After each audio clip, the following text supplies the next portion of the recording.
दोस्तों आप सारे व्यूवर्स का बहुत बहुत स्वागत है एक बार फिर से यूपीपीसीएस 2020 की हमारी official study for civil services की प्रीलिम्स टेस्ट सीरीज का हम टेस्ट करेंगे। 20 अप्रैल को ये टेस्ट हमारे पेड ग्रुप में हुआ था, इसको हम यूट्यूब में सॉल्व कर रहे हैं। इस सेम पेपर को हम लोग हिंदी वर्जन में भी सॉल्व कर चुके हैं, जिसमें आपको पूरा बड़ा बड़ा टेक्स्ट आपको देवनागरी स्क्रिप्ट में हिंदी भाषा में देखने को मिल जाता है। इसमें आपको टेक्स्ट दोनों लैंग्वेजेस में दिखा दिया जाएगा। बहुत सहूलियत के लिए यहाँ पर काम हो रहा है। दो बार यहाँ पर वीडियो प्रिपेयर करना पड़ रहा है, लेकिन कुछ लोग जो है इसी फॉर्मेट में देखना चाहते हैं।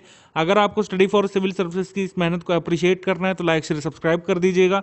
जो लोग भी हमारे टेस्ट सीरीज प्रोग्राम से जुड़ना चाहते हैं, देर मत करिए, जल्दी से कॉल करिए इन दो नंबर्स पर और ऐड हो जाइए हमारे ग्रुप से। अगर आप तैयारी करे हुए हैं, आप केवल टेस्ट सीरीज देना चाहते हैं तो आप ऐड हो सकते हैं। अगर आप बिगिनर हैं, हमारे फुल पेड ग्रुप के साथ जुड़ करके इंटेलिजेंस गाइडेंस कॉम्पैक्ट मटेरियल के साथ अपना प्रीलिम्स क्लियर करना चाहते हैं तो हमसे जुड़ सकते हैं। पहला हमारा क्वेश्चन है, which among the following statements are correct. कौन सा यहाँ पर करेक्ट स्टेटमेंट है बताना है। जर्मनी जो है सिग्नेटरी है JCPOA का, ठीक है, JCPOA का सिग्नेटरी कंट्री है, ये करेक्ट हो जाएगा हमारा। अगला क्वेश्चन है कि नसीम अल बहर आपका युद्धाभ्यास गोवा में आयोजित हुआ था 2019 में, ये भी करेक्ट है हमारा। नसीम अल बहर हम लोग किसके साथ करते हैं, ओमान देश के साथ। ईस्टर्न ब्रिज युद्धाभ्यास भारत और ओमान के बीच आयोजित होने वाला एक नौसेना का युद्धाभ्यास है। ये हम ओमान के साथ ही करते हैं, लेकिन ये नौसेना का अभ्यास नहीं है, ये है वायुसेना का अभ्यास। हमारा ये रॉन्ग हो गया। अगला है अल नागा युद्धाभ्यास भारत और कतर के बीच होने वाला एक सैन्य युद्धाभ्यास है। अल नागा भी हम लोग करते हैं ओमान के साथ, ये हो गया हमारा गलत। हमारा आंसर कौन सा सही है, 1 और 2 ओनली, यानी कि बी। हमारी टेस्ट सीरीज के उत्तरों में होती है व्याख्या भी, आपको पूरा बताया जाएगा कि ईरान परमाणु समझौता क्या था जिसको JCPOA बोला जा रहा है, कौन कौन इसके सिग्नेटरी हैं। P5+1 यानी कि जर्मनी, यूरोपियन यूनियन के बीच 2015 में हस्ताक्षर हुए थे ईरान परमाणु समझौते पर, और आपको सब बताया जाएगा यहाँ पर जो भी चीज़ें जरूरी हैं क्वेश्चन के बारे में। कोई स्टेटमेंट गलत है तो क्यों गलत है। नसीम अल बहर युद्धाभ्यास जो है लेटेस्ट कब हुआ था, कब से हो रहा है, अल नागा कब हुआ था, किसके किसके बीच होता है, सैन्य अभ्यास है कि नेवल एक्सरसाइज है, सब बताया जाता है यहाँ पर हमारी आंसर की में, जिससे स्टूडेंट्स को अलग से कुछ सर्च ना करना पड़े। ये बाइलिंगुअल में है, लेकिन अगर आप पेड ग्रुप ज्वाइन करते हैं तो आपको अलग अलग PDF भी मिल जाती है। आप चाहें तो प्रिंट कर सकते हैं उसको, केवल इंग्लिश में या केवल हिंदी में। Which of the following statement is are correct है, इसमें भी बताना है कौन सा करेक्ट है। तुलु एक द्रविड़ परिवार की भाषा है। जैसे दो परिवार होते हैं, एक भारोपीय परिवार की भाषा होती है हमारे यहाँ पर, एक द्रविड़ परिवार की होती है। तो पहला स्टेटमेंट कह रहा है कि तुलु जो है ये द्रविड़ परिवार की भाषा है, जो उत्तर भारत उत्तर पूर्वी भाग में बोली जाती है। आपको बता दें जरूर भाषा है द्रविड़ परिवार की, लेकिन ये आपकी कर्नाटक साइड बोली जाती है, ना कि आपके नॉर्थ ईस्ट में, तो ये रॉन्ग हो गया। अगला है अंग्रेजी संविधान की 8वीं अनुसूची में शामिल 22 भारतीय भाषाओं में से एक है। अंग्रेजी नहीं शामिल है, आज भी नहीं शामिल है। शेड्यूल्ड लैंग्वेजेस नहीं है, इंग्लिश शेड्यूल्ड लैंग्वेज नहीं है, इंग्लिश शामिल नहीं है, राजस्थानी शामिल नहीं है, अभी नहीं शामिल है। 8वीं अनुसूची में मूल रूप से 18 भाषाएं थी, लेकिन बाद में संविधान संशोधनों के माध्यम से 4 और बढ़ाई गई। ये जो है आपकी सबसे पहले अगर हम देखें तो 14 भाषाएं हुआ करती थी, और अब हो गई 4 संशोधनों के बाद 22।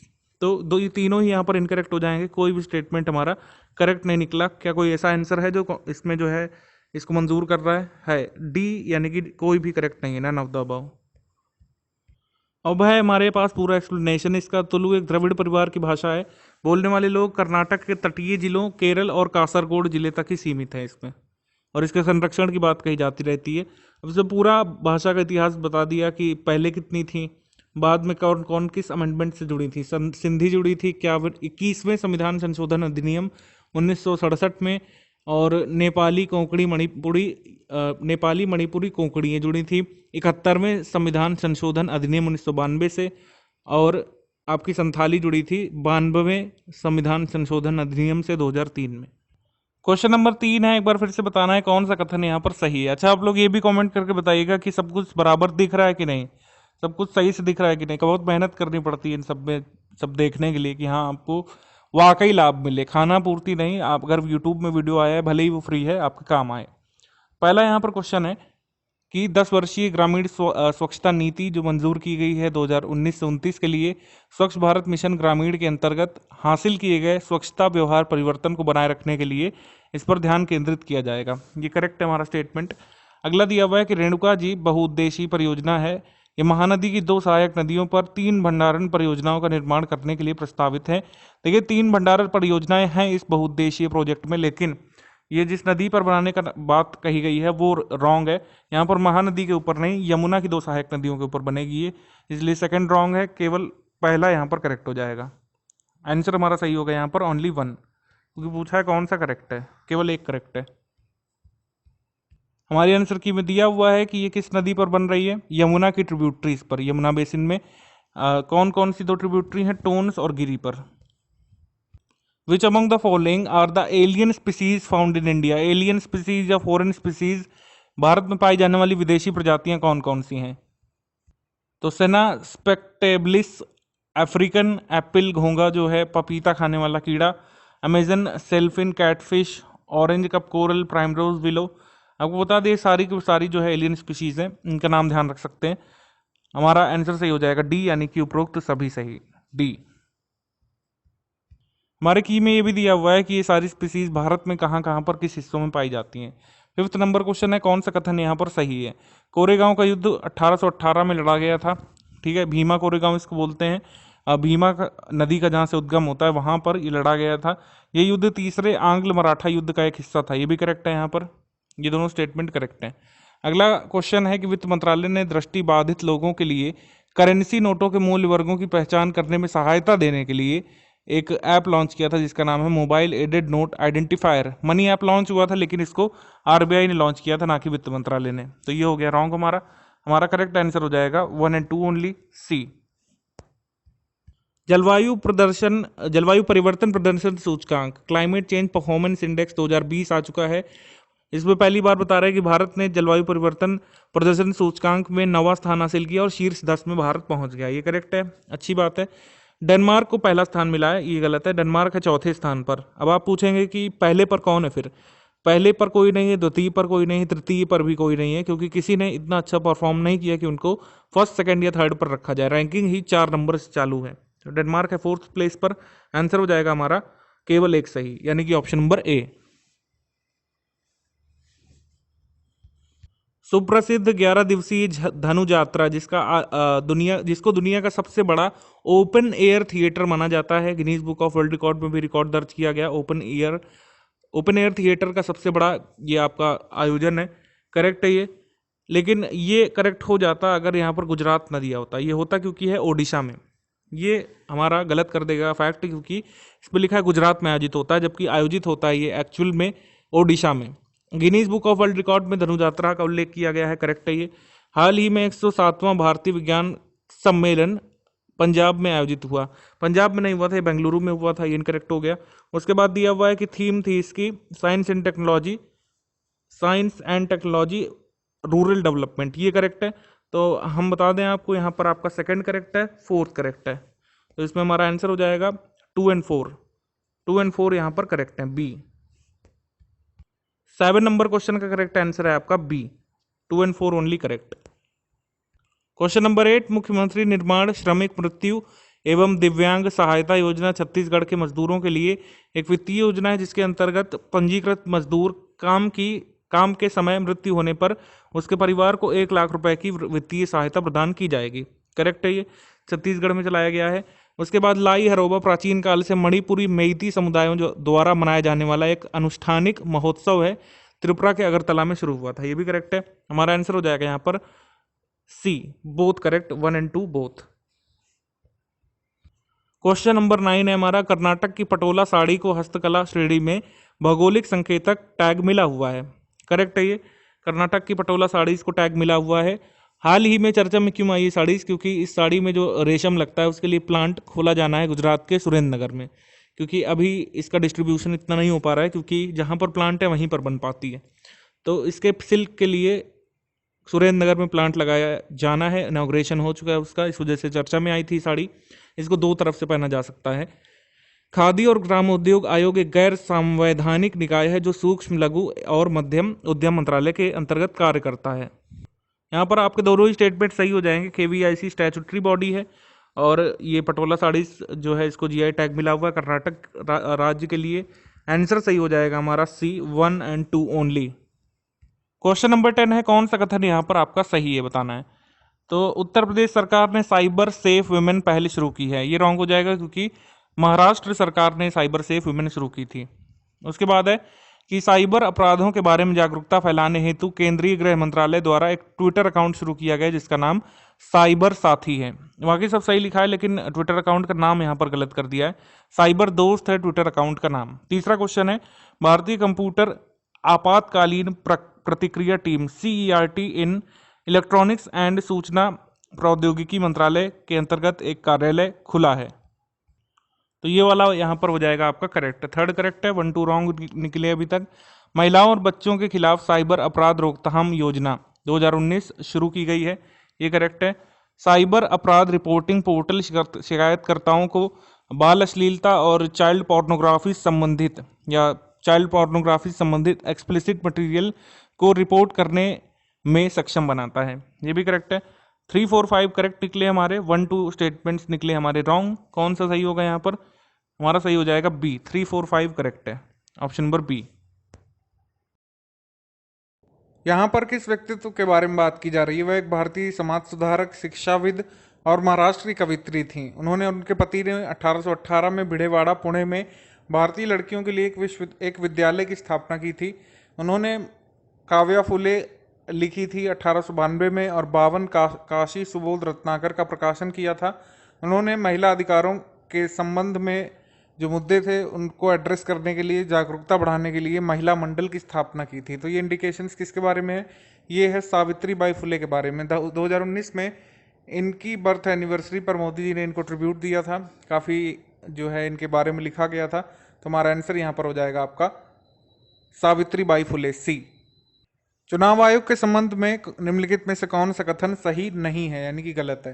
तो पहला है कि 224 के अंतर्गत संविधान द्वारा चुनाव आयोग को स्वतंत्र और निष्पक्ष चुनाव कराने का अधिकार प्रदान किया जाता है। संविधान ने अधिकार प्रदान किया लेकिन आर्टिकल नंबर 324 के तहत, ना कि 224 के तहत। पहला स्टेटमेंट रॉन्ग। सेकंड, चुनाव उद्देश्यों के लिए जनसंख्या का निर्धारण चुनाव आयोग के अधिकार क्षेत्र में नहीं आता है, जबकि नहीं यहाँ पर नहीं होना चाहिए। कुल मिला के ये भी रॉन्ग हो गया क्योंकि अधिकार क्षेत्र में आता है। अगला है, मुख्य चुनाव आयुक्त की सिफारिश के अतिरिक्त एक क्षेत्रीय आयुक्त को पद से नहीं हटाया जा सकता, ये यहाँ पर करेक्ट है। हमको बताना है कौन सा यहाँ पर इनकरेक्ट था। इनकरेक्ट है 1 और 2, और इसमें अगर देखें कौन सा सही नहीं है तो 1 और 2 करेक्ट होगा, बी हमारे क्वेश्चन का आंसर हो गया।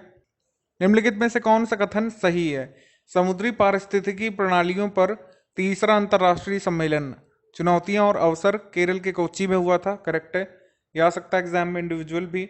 उसके बाद है कि संयुक्त राष्ट्र सतत विकास लक्ष्य सस्टेनेबल डेवलपमेंट गोल 14 कहता है the world's ocean their temperature chemistry currents and life drive global systems that make the earth habitable to for humankind, ये करेक्ट है यहाँ पर।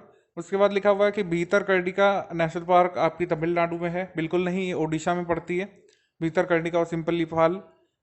चौथा लिखा हुआ है भीतरकनिका राष्ट्रीय उद्यान कई मैंग्रोव प्रजातियों को सहेज कर रखता है और भारत में दूसरा सबसे बड़ा मैंग्रोव इकोसिस्टम है, तो ये भी करेक्ट है। तो 4 हमारा करेक्ट हो गया, 1 2 करेक्ट हो गए, थर्ड बस इनकरेक्ट है। हमसे पूछा है करेक्ट कौन वाले हैं, तो 1 2 4, थर्ड को छोड़ करके ऑप्शन नंबर सी। इस तरीके से आप क्वेश्चन को अप्रोच कर सकते हैं अगर आपको आता हो तभी। निम्नलिखित में से कौन सा कथन सही है? राष्ट्रीय स्वच्छ वायु कार्यक्रम NCAP देश भर में वायु प्रदूषण की बढ़ती समस्या से समयबद्ध तरीके से निपटने के लिए अखिल भारतीय कार्यान्वयन हेतु राष्ट्रीय स्तर की रणनीति प्रदान करता है, ये करेक्ट है, ठीक है, ये करेक्ट है। India cooling action plan ICAP 2019 में शुरू किया गया था, ये भी करेक्ट है हमारा। थर्ड कहता है कि विश्व पर्यावरण दिवस के अवसर पर केंद्रीय पर्यावरण, वानिकी और जलवायु परिवर्तन मंत्री ने सेल्फी विद सैपलिंग हैशटैग चलाया था, ये भी करेक्ट है।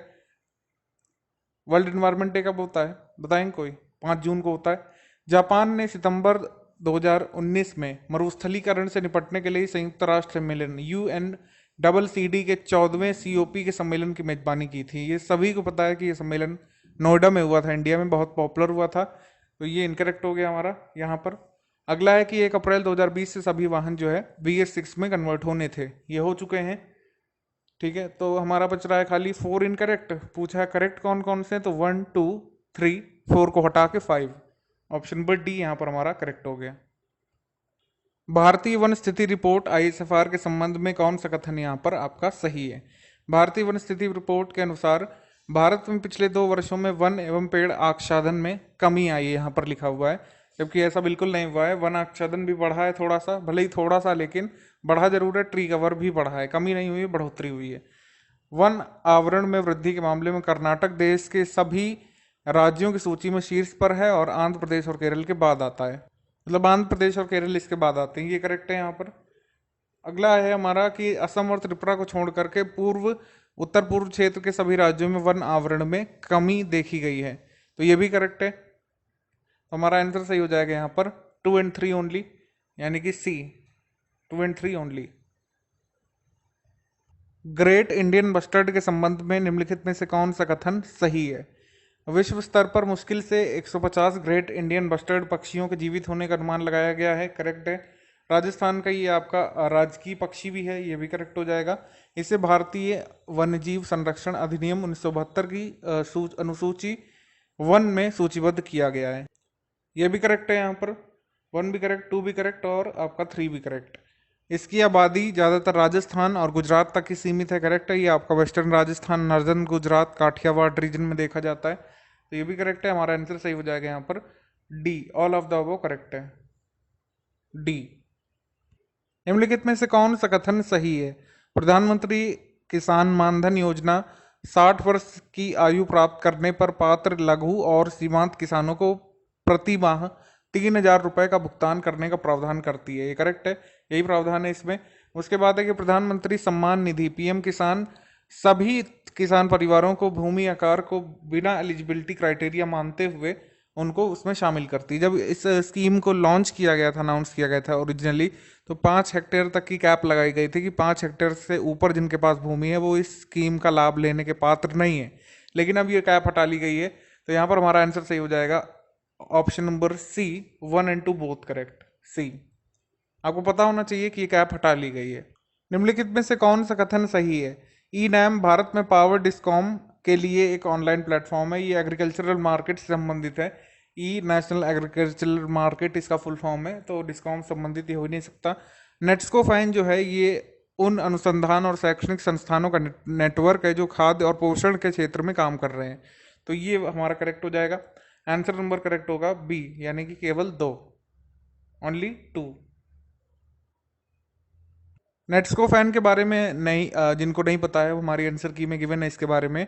Network for scientific cooperation for food safety and applied nutrition, health minister ने अभी इसको अनाउंस किया था। Network for scientific cooperation for food safety and applied nutrition, ये जो है 8 ग्रुप में काम करेगा और डिफरेंट एरियाज में। और कौन कौन से एरियाज इसमें शामिल हैं? Biological, chemical, nutritional, labelling, water beverages, food testing, safer and sustainable packaging और आपका फूड ऑफ प्लांट ओरिजिन, इन सब पे देखेगा। ये जो है FSSAI द्वारा प्रोवाइड किया गया है, ये जरूर ध्यान रखिएगा। निम्नलिखित में से कौन सा कथन सही है? एक तात्कालिक सुधारात्मक कार्रवाई यानी कि प्रॉम्प्ट करेक्टिव एक्शन एक फ्रेमवर्क है जिसके अंतर्गत कमजोर वित्तीय मैट्रिक्स वाले बैंकों को RBI की निगरानी में डाल दिया जाता है, करेक्ट है ये। और PCA फ्रेमवर्क बैंकों को एक जोखिम भरी संस्था मान लेता है यदि वे 3 मानकों या मानदंडों से नीचे खिसक जाती हैं, जैसे कि पूंजी अनुपात यानी कि आपका कैपिटल रेशियोस, एसेट क्वालिटी और प्रॉफिटेबिलिटी। तो ये इतनी चीज़ें आपको कम से कम PCA के बारे में पता होनी चाहिए। दोनों ही करेक्ट इसलिए दे दी हैं, कोई इनकरेक्ट नहीं है इसमें। आंसर नंबर सही हो जाएगा हमारा सी, आंसर नंबर सी सही है।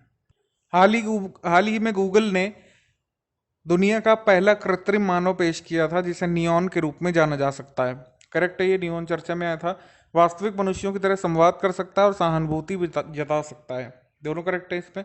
एक्चुअली में ये गूगल ने नहीं पेश किया था इसको, यहाँ पर मिस्टेक हो रही है, गूगल का नहीं है ये। एक्चुअली जो है सैमसंग का जो स्टार लैब्स है उन्होंने इसको बनाया था, ठीक है।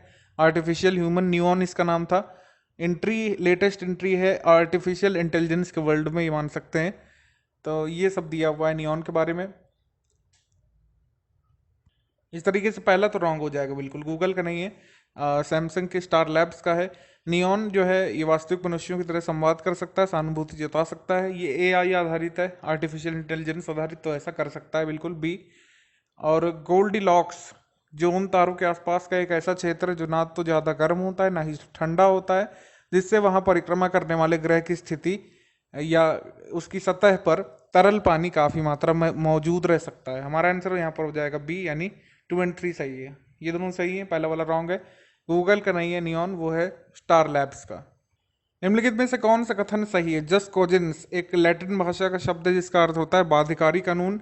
ये अंतर्राष्ट्रीय कानून ऐसे नियम है जो अनुल्लंघनीय हैं और आधिकारिक हैं और राज्य यानी राष्ट्र इसके उल्लंघन नहीं कर सकते हैं। करेक्ट है ये। जस्ट कोजेंस जो है न्यूज़ में क्यों आया?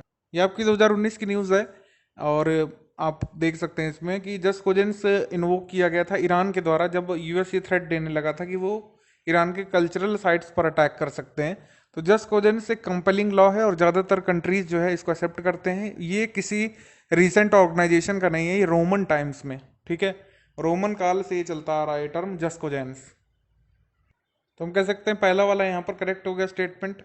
अगला है कि चाइनीज पैडल फिश जो है ये एशिया की सबसे लंबी नदी जो है यांगत्से रिवर, इसकी मूल जीव है और चीनी वैज्ञानिकों द्वारा दुनिया की सबसे बड़ी मीठे पानी के विलुप्त प्रजातियों में से इसे घोषित किया है, यानी कि अब ये हो गई है EX यानी कि एक्सटिंक्ट। तो दोनों ही करेक्ट है, यहाँ पर आंसर सही हो जाएगा आपका सी, 1 and 2 बोथ सी। निम्नलिखित में से कौन सा कथन सही है? ऑपरेशन संकल्प भारत बांग्लादेश सीमा पर अवैध घुसपैठियों की पहचान करने से संबंधित है, ये रॉन्ग हो जाएगा यहाँ पर, ये इनकरेक्ट स्टेटमेंट है। ऑपरेशन संकल्प इंडियन नेवी ने किया था जून 2019 में। इसका लक्ष्य क्या था? भारतीय पोतों यानी जहाज़ों को सुरक्षित आवागमन देने के लिए कहाँ पर? हरमुज जल डमरू मध्य के बीच, ठीक है, हरमुज स्ट्रेट के में से जो भारतीय पोत गुजर रहे थे उनका सुरक्षित आवागमन सुनिश्चित करने के लिए ऑपरेशन संकल्प चलाया गया था। सेम चीज़ जो है इंग्लिश मीडियम में भी होगी, ऐसा नहीं कि खाली एक ही में है, इंग्लिश हिंदी दोनों में है। अगर आप पेड ग्रुप ज्वाइन करते हैं तो आप अपने हिसाब से जो है इसको पढ़ सकते हैं। अगर आप प्रिंट कराने में विश्वास रखते हैं तो हम आपको अलग अलग करके देते हैं हिंदी और इंग्लिश में, जिससे आपका जो है कॉस्ट कम लगे।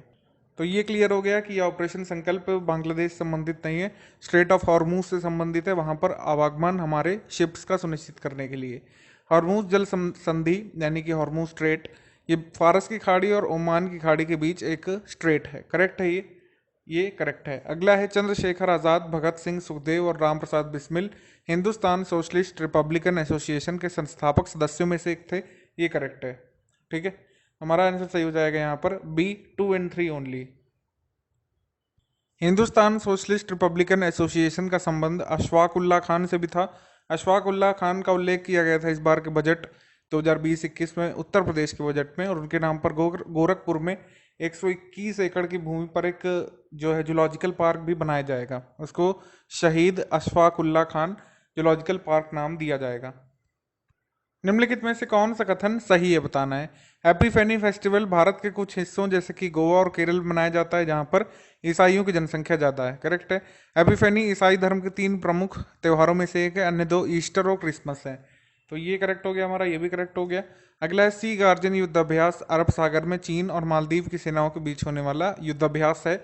ये यहाँ पर रॉन्ग हो गया क्योंकि ये चाइना और पाकिस्तान की सेनाओं के बीच होता है युद्धाभ्यास सी गार्जियन। 2019 में किया गया था सी गार्जियन पाकिस्तान और चीन की नौसेनाओं के द्वारा 9 दिवसीय युद्धाभ्यास था ये। हमारा आंसर यहाँ पर करेक्ट हो जाएगा 1 and 2 only, option number A. राज्य ऊर्जा दक्षता सूचकांक 2019 के संबंध में कौन सा कथन सही है। इस सूचकांक को ऊर्जा दक्षता अर्थव्यवस्था गठबंधन, जिसको आप बोल सकते हैं ब्यूरो ऑफ एनर्जी एफिशिएंसी के संबंध में, यानी कि उनके सहयोग के साथ alliance for an energy efficient economy ने डेवलप किया है। ये सही है हमारा करेक्ट ऑप्शन नंबर, मतलब स्टेटमेंट नंबर 1। स्टेटमेंट नंबर 2 कह रही कि राज्य ऊर्जा दक्षता सूचकांक ऊर्जा दक्षता कार्यान्वयन की क्षमता में किए गए प्रयासों और उपलब्धियों के आधार पर राज्यों को यहाँ पर शामिल करता है 3 अलग अलग कैटेगरीज की रैंकिंग में, जिसमें आते हैं फ्रंट रनर, अचीवर, कंटेंडर और एस्पिरेंट। तो दोनों ही यहाँ पर हो गए करेक्ट, इतनी कैटेगरीज है 4 और यही है। अगला है कि राज्य ऊर्जा दक्षता सूचकांक 2019 में शीर्ष प्रदर्शन करने वाले राज्य हैं हरियाणा, केरल, कर्नाटक, ये तीनों हैं अचीवर की श्रेणी में, ये करेक्ट है। इसमें इस बार कोई फ्रंट रनर नहीं रखा गया है, ये भी करेक्ट है। तो सारे के सारे आंसर हमारे हो गए करेक्ट, डी यहाँ पर सही है। कोरोना वायरस के संबंध में निम्नलिखित में से कौन सा कथन सही है। पहला दिया हुआ है कि केवल जो है इंसानों को प्रभावित कर सकता है और किसी जानवर को नहीं, जबकि आप देखेंगे इसमें पिग्स को भी कोरोना हो सकता है, बाघों को भी हुआ था, बाघों के होने का केस सामने आया था यूएस में, ये वाला हो जाएगा इनकरेक्ट। अगला है गंभीर तीव्र श्वसन सिंड्रोम, यानी आपका हो गया, इसको बोल सकते हैं सीवियर एक्यूट रेस्पिरेटरी सिंड्रोम, और मिडिल ईस्ट रेस्पिरेटरी सिंड्रोम है, ये कोरोना वायरस फैमिली के एग्जाम्पल है। ये भी करेक्ट है, हमारा आंसर करेक्ट हो जाएगा यहाँ पर बी, ओनली 2। क्वेश्चन नंबर 26 है, निम्नलिखित में से कौन सा कथन सही है? विश्व भविष्य ऊर्जा शिखर सम्मेलन अबू धाबी में आयोजित हुआ था।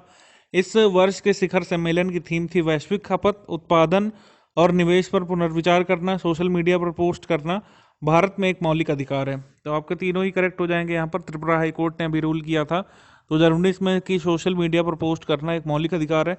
हमारा आंसर करेक्ट हो जाएगा D, all of the above. हमारी आंसर की में जो भी एक्स्ट्रा डिटेल्स होती है वो यहाँ पर दी हुई है। आप देखेंगे तीनों स्टेटमेंट्स के बारे में ही डिटेलिंग गिवन है। निम्नलिखित में से कौन सा कथन सही है बताना है। आर्टेमिस चंद्रमा अन्वेषण कार्यक्रम यूरोपीय अंतरिक्ष एजेंसी का एक मानव मिशन है। ये रॉन्ग है स्टेटमेंट। ये रॉन्ग इसलिए क्योंकि मानव मिशन ये आर्टेमिस है जरूर, लेकिन एजेंसी का नाम गलत है, यूरोपियन अंतरिक्ष एजेंसी का नहीं है। ये मिशन है आपका नासा का। इसके तहत नासा पहली विमेन को मून तक भेजना चाहता है। हमारा स्टेटमेंट नंबर सेकंड कह रहा है अमेरिका, यूरोपीय अंतरिक्ष एजेंसी यानी कि जिसके ऊपर बात की गई है, चाइना, जापान, भारत ने भेजा था चंद्रयान के फॉर्म में। आपका चंद्रमा पर अन्वेषण करने के लिए मिशन भेज चुके हैं ये लोग, ये करेक्ट है। उसके बाद है ताल ज्वालामुखी, जापान के कॉम्प्लेक्स ज्वालामुखी का एग्जाम्पल है। कॉम्प्लेक्स ज्वालामुखी है टाल, ये लेकिन आपका जापान में नहीं है, फिलीपींस में। ये हो गया रॉन्ग। आंसर नंबर हमारा बी करेक्ट होगा, ओनली 2 करेक्ट है। सेकंड और थर्ड हो गए आपके रॉन्ग। निम्नलिखित में से कौन सा जो है कथन दिखाता है कि भारत की भाषाएं कितनी कितनी हैं, कौन कौन सी हैं? कौन कौन सी भारत की शास्त्रीय भाषाएं हैं, यानी क्लासिकल लैंग्वेजेस हैं?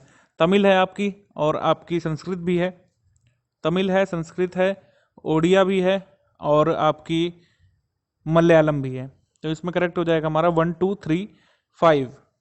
इसमें असमिया दिया हुआ है वो नहीं है, और आपकी उर्दू भी नहीं है इस समय classical language. Option number A correct है। अभी ऑल इंडिया लिटरेचर कॉन्फ्रेंस हुई थी मराठी की, उन्होंने कहा था कि मराठी को भी इसमें शामिल किया जाना चाहिए, लेकिन फिलहाल जो है 6 क्लासिकल लैंग्वेजेस हैं, इसमें से पूछा जा सकता है कि कौन सी नहीं है। तमिलनाडु सबसे पहले डिक्लेयर हुई थी 2004 में, फिर संस्कृत, फिर कन्नड़ या कन्नड़ा जो भी बोलते हैं, फिर आपकी तेलुगु हुई, फिर मलयालम हुई, फिर उड़िया हुई। वार्षिक हैंडले पासपोर्ट सूचकांक, हैंडले पासपोर्ट इंडेक्स के संबंध में निम्नलिखित में से कौन सा कथन आपका सही है? इस सूचकांक के अनुसार जापान के पास दुनिया का सबसे शक्तिशाली और सबसे कमजोर पासपोर्ट है अफगानिस्तान के पास, ये करेक्ट है। उसके बाद भारतीय पासपोर्ट की रैंकिंग है 84वीं, ये भी करेक्ट है। हमारा आंसर हो जाएगा सी, यानी 1 और 2 बोथ करेक्ट। क्वेश्चन नंबर 30, निम्नलिखित में से कौन सा कथन सही है? ब्रू समुदाय को रिंग्स के नाम से जाना जाता है, करेक्ट है। उसके बाद लिखा है कि ये लोग असम, मिजोरम, त्रिपुरा और इस तरह के राज्यों में फैले हुए हैं नॉर्थ ईस्ट में, करेक्ट। उसके बाद प्रख्यात सिंधी लेखक वासुदेव मोही को उनके लघु कथा संग्रह चेकबुक के लिए 29वां सरस्वती सम्मान मिला है, ये करेक्ट है। आप ज्ञानपीठ पुरस्कार और सरस्वती सम्मान एटलीस्ट जरूर ध्यान याद रखिएगा, ठीक है। साहित्य अकादमी पुरस्कार में खाली हिंदी और इंग्लिश और उर्दू का ध्यान रख सकते हैं कभी, मतलब जिसको पुरस्कार मिला है। इतने लिटरेरी पुरस्कार आपको याद होने ही चाहिए। बिहारी पुरस्कार ध्यान रख सकते हैं। यह पुरस्कार प्रतिवर्ष संविधान की अनुसूची 8 में उल्लिखित किसी भी भाषा में पिछले 10 वर्षों के दौरान किन्हीं भारतीय नागरिक को उनके द्वारा प्रकाशित उत्कृष्ट कार्य करने के लिए सरस्वती सम्मान दिया जाता है, ये भी करेक्ट है। तो हमारा आंसर करेक्ट हो जाएगा उपर्युक्त सभी, डी, सारे स्टेटमेंट्स करेक्ट है। निम्नलिखित में से कौन सा कथन सही है? हाल ही में भारतीय सेना ने नासिक के निकट देवलाली कैंप में तोपची युद्धाभ्यास में अपने तोपखानों की मारक क्षमता का प्रदर्शन किया था, ये करेक्ट है। उसके बाद है कि लोकतंत्र सूचकांक इकोनॉमिस्ट इंटेलिजेंस यूनिट द्वारा जारी किया जाता है, ये भी करेक्ट है। और लोकतंत्र सूचकांक 2019 में भारत की रैंकिंग 10 पायदान गिर करके 51वें पर आ गई थी, ये भी करेक्ट है। तो तीनों ही करेक्ट हो गए यहाँ पर। आंसर हो जाएगा इसमें डी, उपर्युक्त सभी। निम्नलिखित में से कौन कौन से ओजोन क्षयकारी यानी कि ओजोन डिप्लीटिंग सब्सटेंसेस हो सकते हैं? HCFCs तो है ही, आपने सुना ही होगा, HBFCs भी है। जितने भी आपके हैलोजन आधारित कार्बन होंगे, मतलब हैलोजन आधारित आपके कार्बन होंगे, वो इससे बनाएंगे, ओजोन डिप्लीटिंग सब्सटेंस बना लेते हैं। मिथाइल ब्रोमाइड भी है, हेलोन्स भी है, मिथाइल क्लोरोफॉर्म भी है, कार्बन टेट्राक्लोराइड भी है। तो सारे के सारे हैं, एक बार फिर से आंसर हो जाएगा इसमें डी। अब कोई भी आपसे पूछ ले ऑप्शन में, अगर छह में से कोई एक दिख जाता है तो वो ओजोन डिप्लीटिंग सब्सटेंस है। उपरोक्त में से कौन सा कथन सही है? प्रगति यानी कि proactive governance and timely implementation एक बहुउद्देशीय बहु मॉडल प्लेटफॉर्म है। प्रगति प्लेटफॉर्म का उद्देश्य भारत सरकार और राज्य सरकार द्वारा शुरू की गई परियोजनाओं के महत्वपूर्ण कार्यक्रमों और परियोजनाओं की निगरानी और समीक्षा करना है। गति पोर्टल भारतीय राष्ट्रीय राजमार्ग प्राधिकरण NHAI द्वारा प्रगति प्लेटफॉर्म की तर्ज पर बनाया गया है। आपके तीनों स्टेटमेंट यहाँ पर भी करेक्ट हो जाएंगे, आंसर चला जाएगा डी। यहाँ पर आप देखेंगे इसकी सब कुछ डिटेल दी हुई है कि गति पोर्टल की बेसिक जानकारी क्या है और प्रगति पोर्टल क्या है। गति पोर्टल यूनियन मिनिस्टर ने लॉन्च किया है, प्रगति के पैटर्न पर है।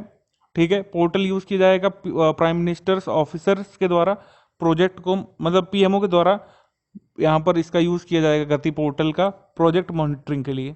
गति पोर्टल क्या है, प्रगति पोर्टल क्या है? Proactive governance and timely implementation. ये पहले आई थी स्कीम, मतलब पहले ही प्लेटफॉर्म बनाया गया था। Platform is aimed at addressing common man's grievances and simultaneously monitoring and reviewing important programmes and projects of the government of India, projects flagged by the state government. यानी कि स्टेट गवर्नमेंट कैसा काम कर रही है, जो योजनाएं परियोजनाएं केंद्र ने लॉन्च की हैं, जिनको अनाउंस किया था, उसमें स्टेट का क्या रोल है और कितना आगे बढ़ा है काम, ये प्रगति पोर्टल से देखा जा सकता है। और कॉमन मैन की ग्रीवेंस रिड्रेसल भी वहां पर की जा सकती है। प्रगति पोर्टल कब आया था बता सकते हैं आप? 2018 में कि 2019 में? निम्नलिखित में से कौन से इंटरपोल नोटिस का मिलान सही है? रेड नोटिस प्रत्यर्पण या समान कानूनी कार्रवाई के लिए वांछित व्यक्तियों के स्थान और गिरफ्तारी की मांग करने से रिलेटेड, सही है। उसके बाद है कि येलो नोटिस लापता व्यक्तियों का पता लगाने, प्रायः नाबालिगों की या उन व्यक्तियों की जांच करने के लिए, उन व्यक्तियों को ढूंढने के लिए जो अपनी पहचान स्वयं नहीं बता सकते हैं, करेक्ट। उसके बाद है ब्लैक नोटिस अज्ञात शवों के बारे में जानकारी प्राप्त करने के लिए इंटरपोल जारी करता है, ये भी करेक्ट। हमारा आंसर करेक्ट हो जाएगा यहाँ पर डी, ऑल ऑफ द वो करेक्ट है। निम्नलिखित में से कौन सा कथन सही है? भारतीय संविधान के अनुच्छेद 244 की छठी अनुसूची में असम, मेघालय, त्रिपुरा और नागालैंड में जनजातीय क्षेत्रों के प्रशासन के प्रावधान निहित हैं। यहाँ पर नागालैंड नहीं होना चाहिए, बाकी सब सही है। यहाँ पर होना चाहिए मिजोरम, तो ये इनकरेक्ट हो जाएगा स्टेटमेंट। अगला है कि इन चार राज्यों के राज्यपालों को इन राज्य के कुछ आदिवासी बहुल जिलों क्षेत्रों को स्वायत्त जिला या स्वायत्त क्षेत्र घोषित करने का अधिकार होगा, करेक्ट। पांचवी अनुसूची अनुसूचित क्षेत्रों के साथ साथ असम, मेघालय, त्रिपुरा और मिजोरम के अतिरिक्त किसी भी राज्य में रहने वाले अनुसूचित जातियों जनजातियों के प्रशासन और नियंत्रण से संबंधित है। सेकंड और थर्ड दोनों करेक्ट हैं। हमारा आंसर हो जाएगा इसमें बी, यानी कि 2 और 3 बोथ करेक्ट।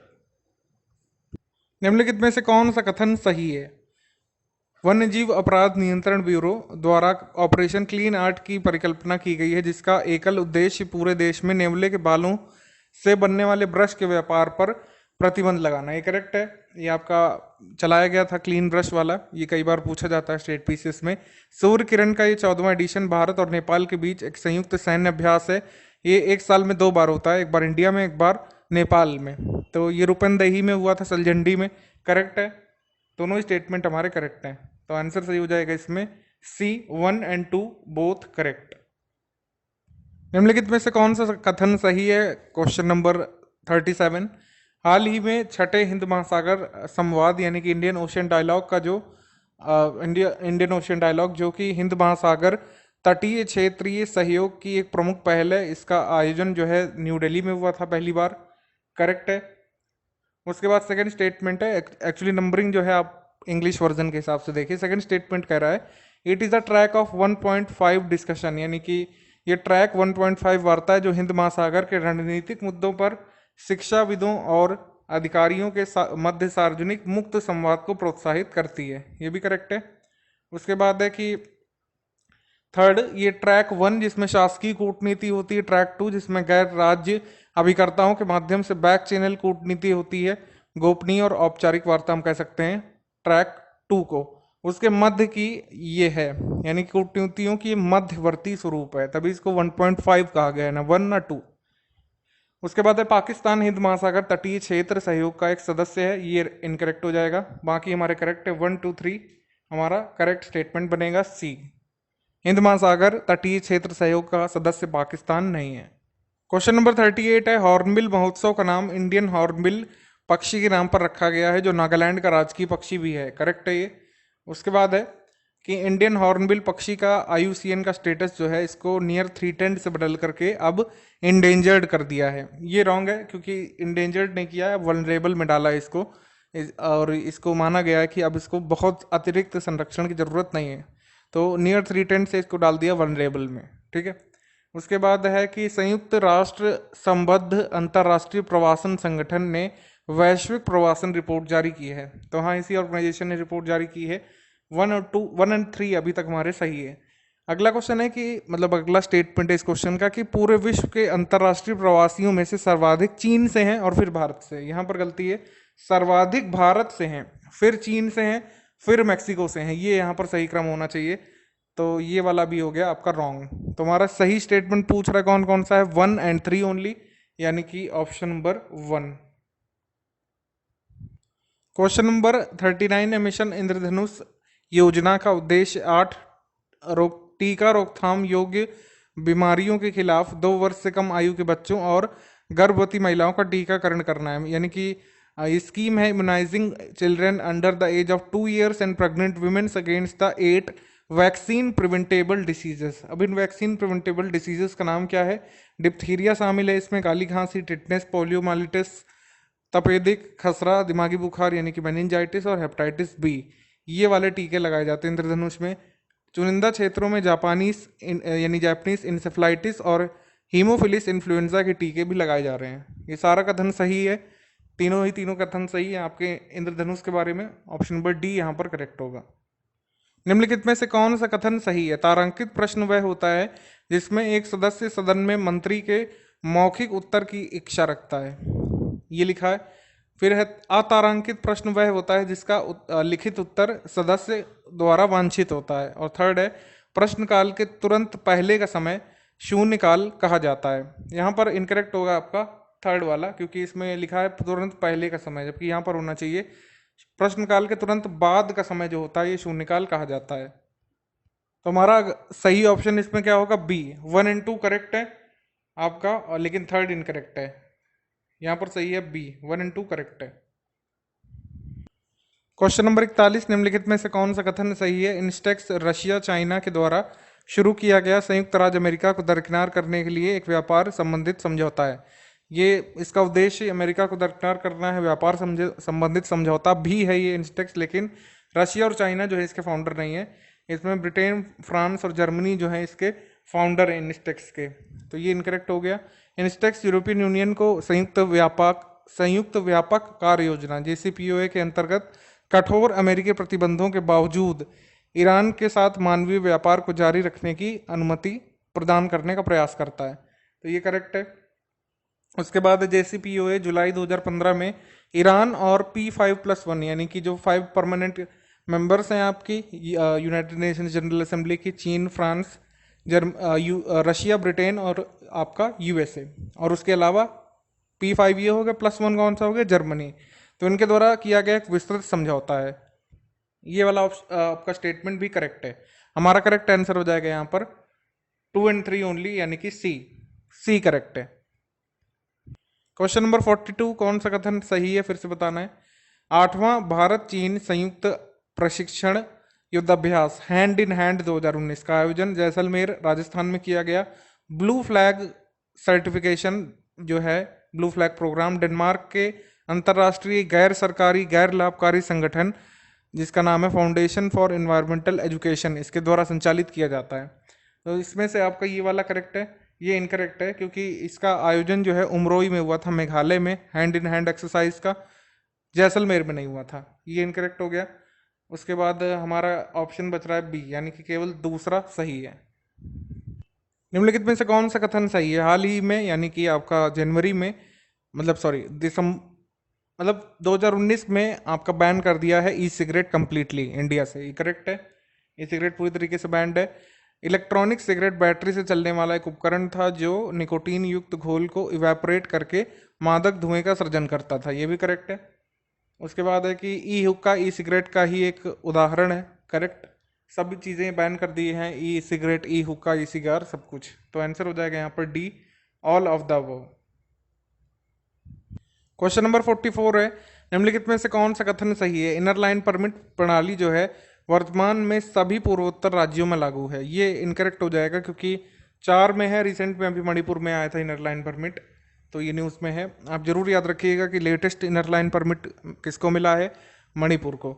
आईएलपी के अंतर्गत कोई भी भारतीय नागरिक यदि वह उस राज्य से संबंधित नहीं है तो वह इन राज्यों में नहीं जा सकता और ना ही वह आईएलपी के निर्दिष्ट, मतलब जो उसको मिलेगा परमिट, उसमें निर्दिष्ट अवधि से अधिक समय पर वहां नहीं रह सकता है, तो ये भी करेक्ट है। उसके बाद है कि नागरिकता संशोधन कानून के अंतर्गत लाभार्थी भारतीय नागरिक तो बन जाएंगे लेकिन इन आईएलपी राज्यों में बसने में सक्षम नहीं होंगे, ये भी करेक्ट है। हमारा आंसर हो जाएगा यहाँ पर option number B, 1 and 2 only. मतलब ये पूछा कौन सा करेक्ट है? 2 and 3 ओनली, सी सही है इसमें। 1 इनकरेक्ट है, 2 and 3 करेक्ट है। निम्नलिखित में से कौन सा कथन सही है? संयुक्त अरब अमीरात यानी कि यूएई भारत को अपनी राजधानी अबू धाबी में G20 शिखर सम्मेलन की मेजबानी करेगा। G20 शिखर सम्मेलन होना है इस साल का 2020 का अबू धाबी में, करेक्ट है। उसके बाद है इस वर्ष की थीम रहेगी आपकी realising opportunities of 21st century, ये भी करेक्ट है। उसके बाद है कि भारत का पहला समुद्री संग्रहालय पुर्तगाली समुद्री विरासत संग्रहालय की सहायता से गुजरात के लोथल में खुलने जा रहा है, ये भी करेक्ट है। हमारा आंसर करेक्ट हो जाएगा यहाँ पर। लेकिन एक मिस्टेक है यहाँ पर, सेकंड और थर्ड तो करेक्ट है, ये इनकरेक्ट है एक्चुअली, ये ध्यान से नहीं पढ़ा मैंने। ये होने वाला है आपका सऊदी अरब की कैपिटल रियाद में 21 नवंबर 2020 को होगा। ये ध्यान से देख लीजिए, इसमें यूएई और सऊदी में आपको भी कंफ्यूज करने का प्रयास किया जा सकता है। तो हमारे क्वेश्चन का आंसर बी होगा, यानी कि 2 and 3 करेक्ट है, फर्स्ट वाला इनकरेक्ट है। ठीक है, ये पहला अरब नेशन होगा जो G20 की प्रेसिडेंसी हासिल करेगा, वरना ज़्यादातर ये G20 की आपकी ये सबमिट होती है जापान में। तो आंसर यहाँ पर सही है 2 and 3 only, B. Question number 46 का स्टेटमेंट नंबर 1 है, उड़ान योजना चीन में चल रहे कोरोना वायरस के प्रकोप से भारतीय छात्रों को वापस लाने के लिए प्रयास से संबंधित है। आपको बता दें उड़ान जैसा कोई ऑपरेशन नहीं चलाया गया था। उड़ान का सेकंड वर्जन आया उड़ान 2.0 जिसको बोला जा रहा है। उड़ान का सेकंड फेज क्या करेगा कि हवाई जहाज़ों और हवाई अड्डों के पुनरुद्धार के माध्यम से जहां पर सर्विस अवेलेबल नहीं है या फिर जहां पर बहुत कम सर्विस और कनेक्टिविटी अवेलेबल है वहां पर कनेक्टिविटी उपलब्ध करवाने का काम करना चाहती है सरकार उड़ान के सेकंड फेज के तहत। स्टेटमेंट नंबर 2 है, पीएम आशा योजना का उद्देश्य किसानों को उनकी उपज के लिए पारिश्रमिक मूल्य सुनिश्चित करना, ये करेक्ट है हमारा। उसके बाद है कि निजी खरीद एवं स्टॉकिस्ट योजना परीक्षण पीएम आशा योजना के 3 घटकों में से एक है, तो ये भी हमारा हो जाएगा करेक्ट। आंसर हो जाएगा हमारा करेक्ट, बी करेक्ट होगा, 2 and 3 ओनली करेक्ट है। अब पीएम आशा इसलिए न्यूज में आई थी क्योंकि लेटेस्ट आंकड़ों के अनुसार 2019 में जो आए थे, इस सीजन में दलहन और तिलहन की स्वीकृत राशि का 3% भी खर्च नहीं किया गया था इनको खरीदने में। ठीक है, तो ये 3 घटक भी लिखे हुए हैं इसके, मूल्य समर्थन योजना पीपीएस इसको बोल रहे हैं, मूल्य में कमी भुगतान योजना पीडीपीएस जिसको बोल रहे हैं, निजी खरीद एवं स्टॉकिस्ट योजना का परीक्षण ये भी है। तो 3 इसके मुख्य घटक हैं पीएम आशा के। क्वेश्चन नंबर 47 है, निम्नलिखित में से कार्बन बजट के विषय में कौन सा कथन सही है? वैश्विक कार्बन बजट कार्बन चक्र में या कार्बन साइकिल में पृथ्वी के कार्बन भंडारों जैसे कि भूभाग और वायुमंडल के बीच कार्बन यौगिकों के सभी आदान प्रदान, अंतर प्रवाह और बहिर्प्रवाह का योग होता है। करेक्ट है ये कार्बन बजट की डेफिनेशन। ठीक है, उसके बाद है कि ये निर्धारित करने के लिए उपयोग किया जाता है कार्बन बजट का कि एक विशेष पूल भंडार क्षेत्र कार्बन डाइऑक्साइड के स्रोत के रूप में काम कर रहे हैं। ठीक है, ये भी करेक्ट है। उसके बाद है हमारा थर्ड स्टेटमेंट कि भारत 30% से भी अधिक वैश्विक उत्सर्जन के लिए जिम्मेदार है। आपको बता दें भारत का उत्सर्जन, वैश्विक उत्सर्जन का खाली 3% है, हालांकि पूरे विश्व भर की आबादी के 18% लोग यहाँ पर निवास करते हैं। तो आप समझ लीजिए 3% है, 30% नहीं। तो थर्ड स्टेटमेंट हो गया रॉन्ग, थर्ड हो गया रॉन्ग, पहला दूसरा सही है। हमारे क्वेश्चन का आंसर हो जाएगा ए, 1 and 2 ओनली। क्वेश्चन नंबर 48 का स्टेटमेंट नंबर 1 कह रहा है कि अनुच्छेद 330 में अनुसूचित जातियों और जनजातियों के लिए लोकसभा और राज्यसभा में सीटों का आवंटन इसके आरक्षण के संबंध में प्रावधान दिए हुए हैं। ठीक है, ये रॉन्ग हो जाएगा क्योंकि प्रावधान दिए हैं केवल लोकसभा के लिए, राज्यसभा में कोई ऐसा आरक्षण नहीं है और ना ही 330 में राज्यसभा के बारे में कोई प्रावधान है। तो पहला स्टेटमेंट हो गया रॉन्ग। अगला है कि ऐसी जातियों और जनजातियों के लिए किसी भी राज्य या केंद्र शासित प्रदेश में आरक्षित सीटों की संख्या जनसंख्या के आधार पर तय की जाती है। ये करेक्ट है, जनसंख्या ही आधार होता है। इस प्रकार से अनुच्छेद 332 में अनुसूचित जातियों और अनुसूचित जनजातियों के लिए प्रत्येक राज्य की विधानसभाओं में सीटों का आरक्षण का प्रावधान है। ये भी करेक्ट हो गया, यहाँ पर हमारा आंसर करेक्ट हो जाएगा यहाँ पर बी 2 और 3। हमारी जो आंसर की होती है उसमें हर चीज़ का डिस्कशन है। मान लीजिए आर्टिकल 330 का उल्लेख हुआ है क्वेश्चन में, तो उससे संबंधित डिटेल है, और आर्टिकल 332 के लिए भी, दोनों लैंग्वेजेस में। नागरिकता संशोधन विधेयक के संबंध में निम्नलिखित में से कौन सा सही है? यह विधेयक अफगानिस्तान, बांग्लादेश और पाकिस्तान के 6 समुदायों के अवैध प्रवासियों को भारतीय नागरिकता के योग्य बनाने के लिए नागरिकता अधिनियम में संशोधन करना चाहता था। ठीक है, संशोधन हो चुका है। ये समुदाय कौन कौन से 6 समुदाय जिनकी बात की जा रही है? हिंदू, सिख, बौद्ध, जैन, पारसी, ईसाई। ये जो है भारत के नागरिक बन सकते हैं। और इन 6 धर्मों के संबंधित लोगों के लिए नागरिकता के लिए नेचुरलाइजेशन की जो प्रोसेस है, पहले 12 वर्ष में कंप्लीट होती थी, अब उसको 6 वर्ष का कर दिया है। तो हमारा करेक्ट आंसर हो जाएगा D, all of the above यहाँ पर आपका करेक्ट है। निम्नलिखित में से कौन सा कथन सही है? जगह मिशन पश्चिम बंगाल सरकार की एक पहल है। पहली बात तो ये ओडिशा की पहल है, पश्चिम बंगाल की है ही नहीं है, ये रॉन्ग हो गया। हाल ही में जगह मिशन को वर्ल्ड हैबिटेट अवार्ड्स में ब्रॉन्ज मेडल मिला है, बहुत करेक्ट है ये, बिल्कुल आपका ये आ भी चुका है एग्जाम में।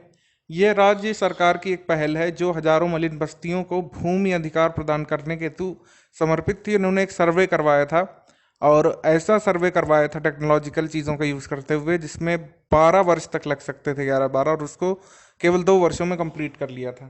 तो ये करेक्ट है यहाँ पर। उसके बाद करेक्ट है कि वर्ल्ड हैबिटेट अवार्ड एक वार्षिक पुरस्कार जिसे संयुक्त राष्ट्र हैबिटेट यानी यूएन हैबिटेट की साझेदारी में यूके आधारित संगठन जो है वर्ल्ड हैबिटेट, इसके द्वारा दिया जाता है। एनजीओस को दिया जा सकता है, सरकारी ऑर्गेनाइजेशंस को, और इंडिविजुअल्स को भी। तो हमारा आंसर हो जाएगा यहाँ पर 2, 3, 4, क्योंकि पहला स्टेटमेंट रॉन्ग है, बाकी करेक्ट है। आंसर है बी 2, 3, 4।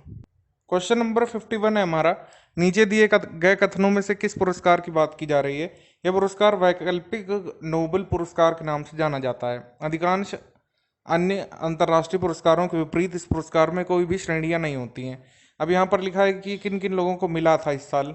ठीक है, इसमें 4 पर्सन्स का नाम लिखा हुआ है, आप चाहें तो याद रख सकते हैं। इसमें पूछ सकते हैं किसे नहीं मिला। उसके बाद लिखा है ये उन साहसी लोगों और संगठनों को सम्मानित करता है जो वैश्विक स्तर पर समस्याओं के मूल कारण तक पहुंचकर उनका समाधान करने का प्रयास करते हैं। ये आपका Right Livelihood Award, option number B यहाँ पर करेक्ट है। एनवायरनमेंट का जो थिंक टैंक है जर्मन वॉच ने वैश्विक जलवायु जोखिम सूचकांक 2020 जारी किया है, करेक्ट है ये। ग्लोबल वर्नेबिलिटी लैडर में भारत की रैंक जो है 2017 में 14वें स्थान से खराब होकर के 5वें स्थान पर आ गई है, ये भी करेक्ट है आपका। ये दोनों स्टेटमेंट आपके करेक्ट है।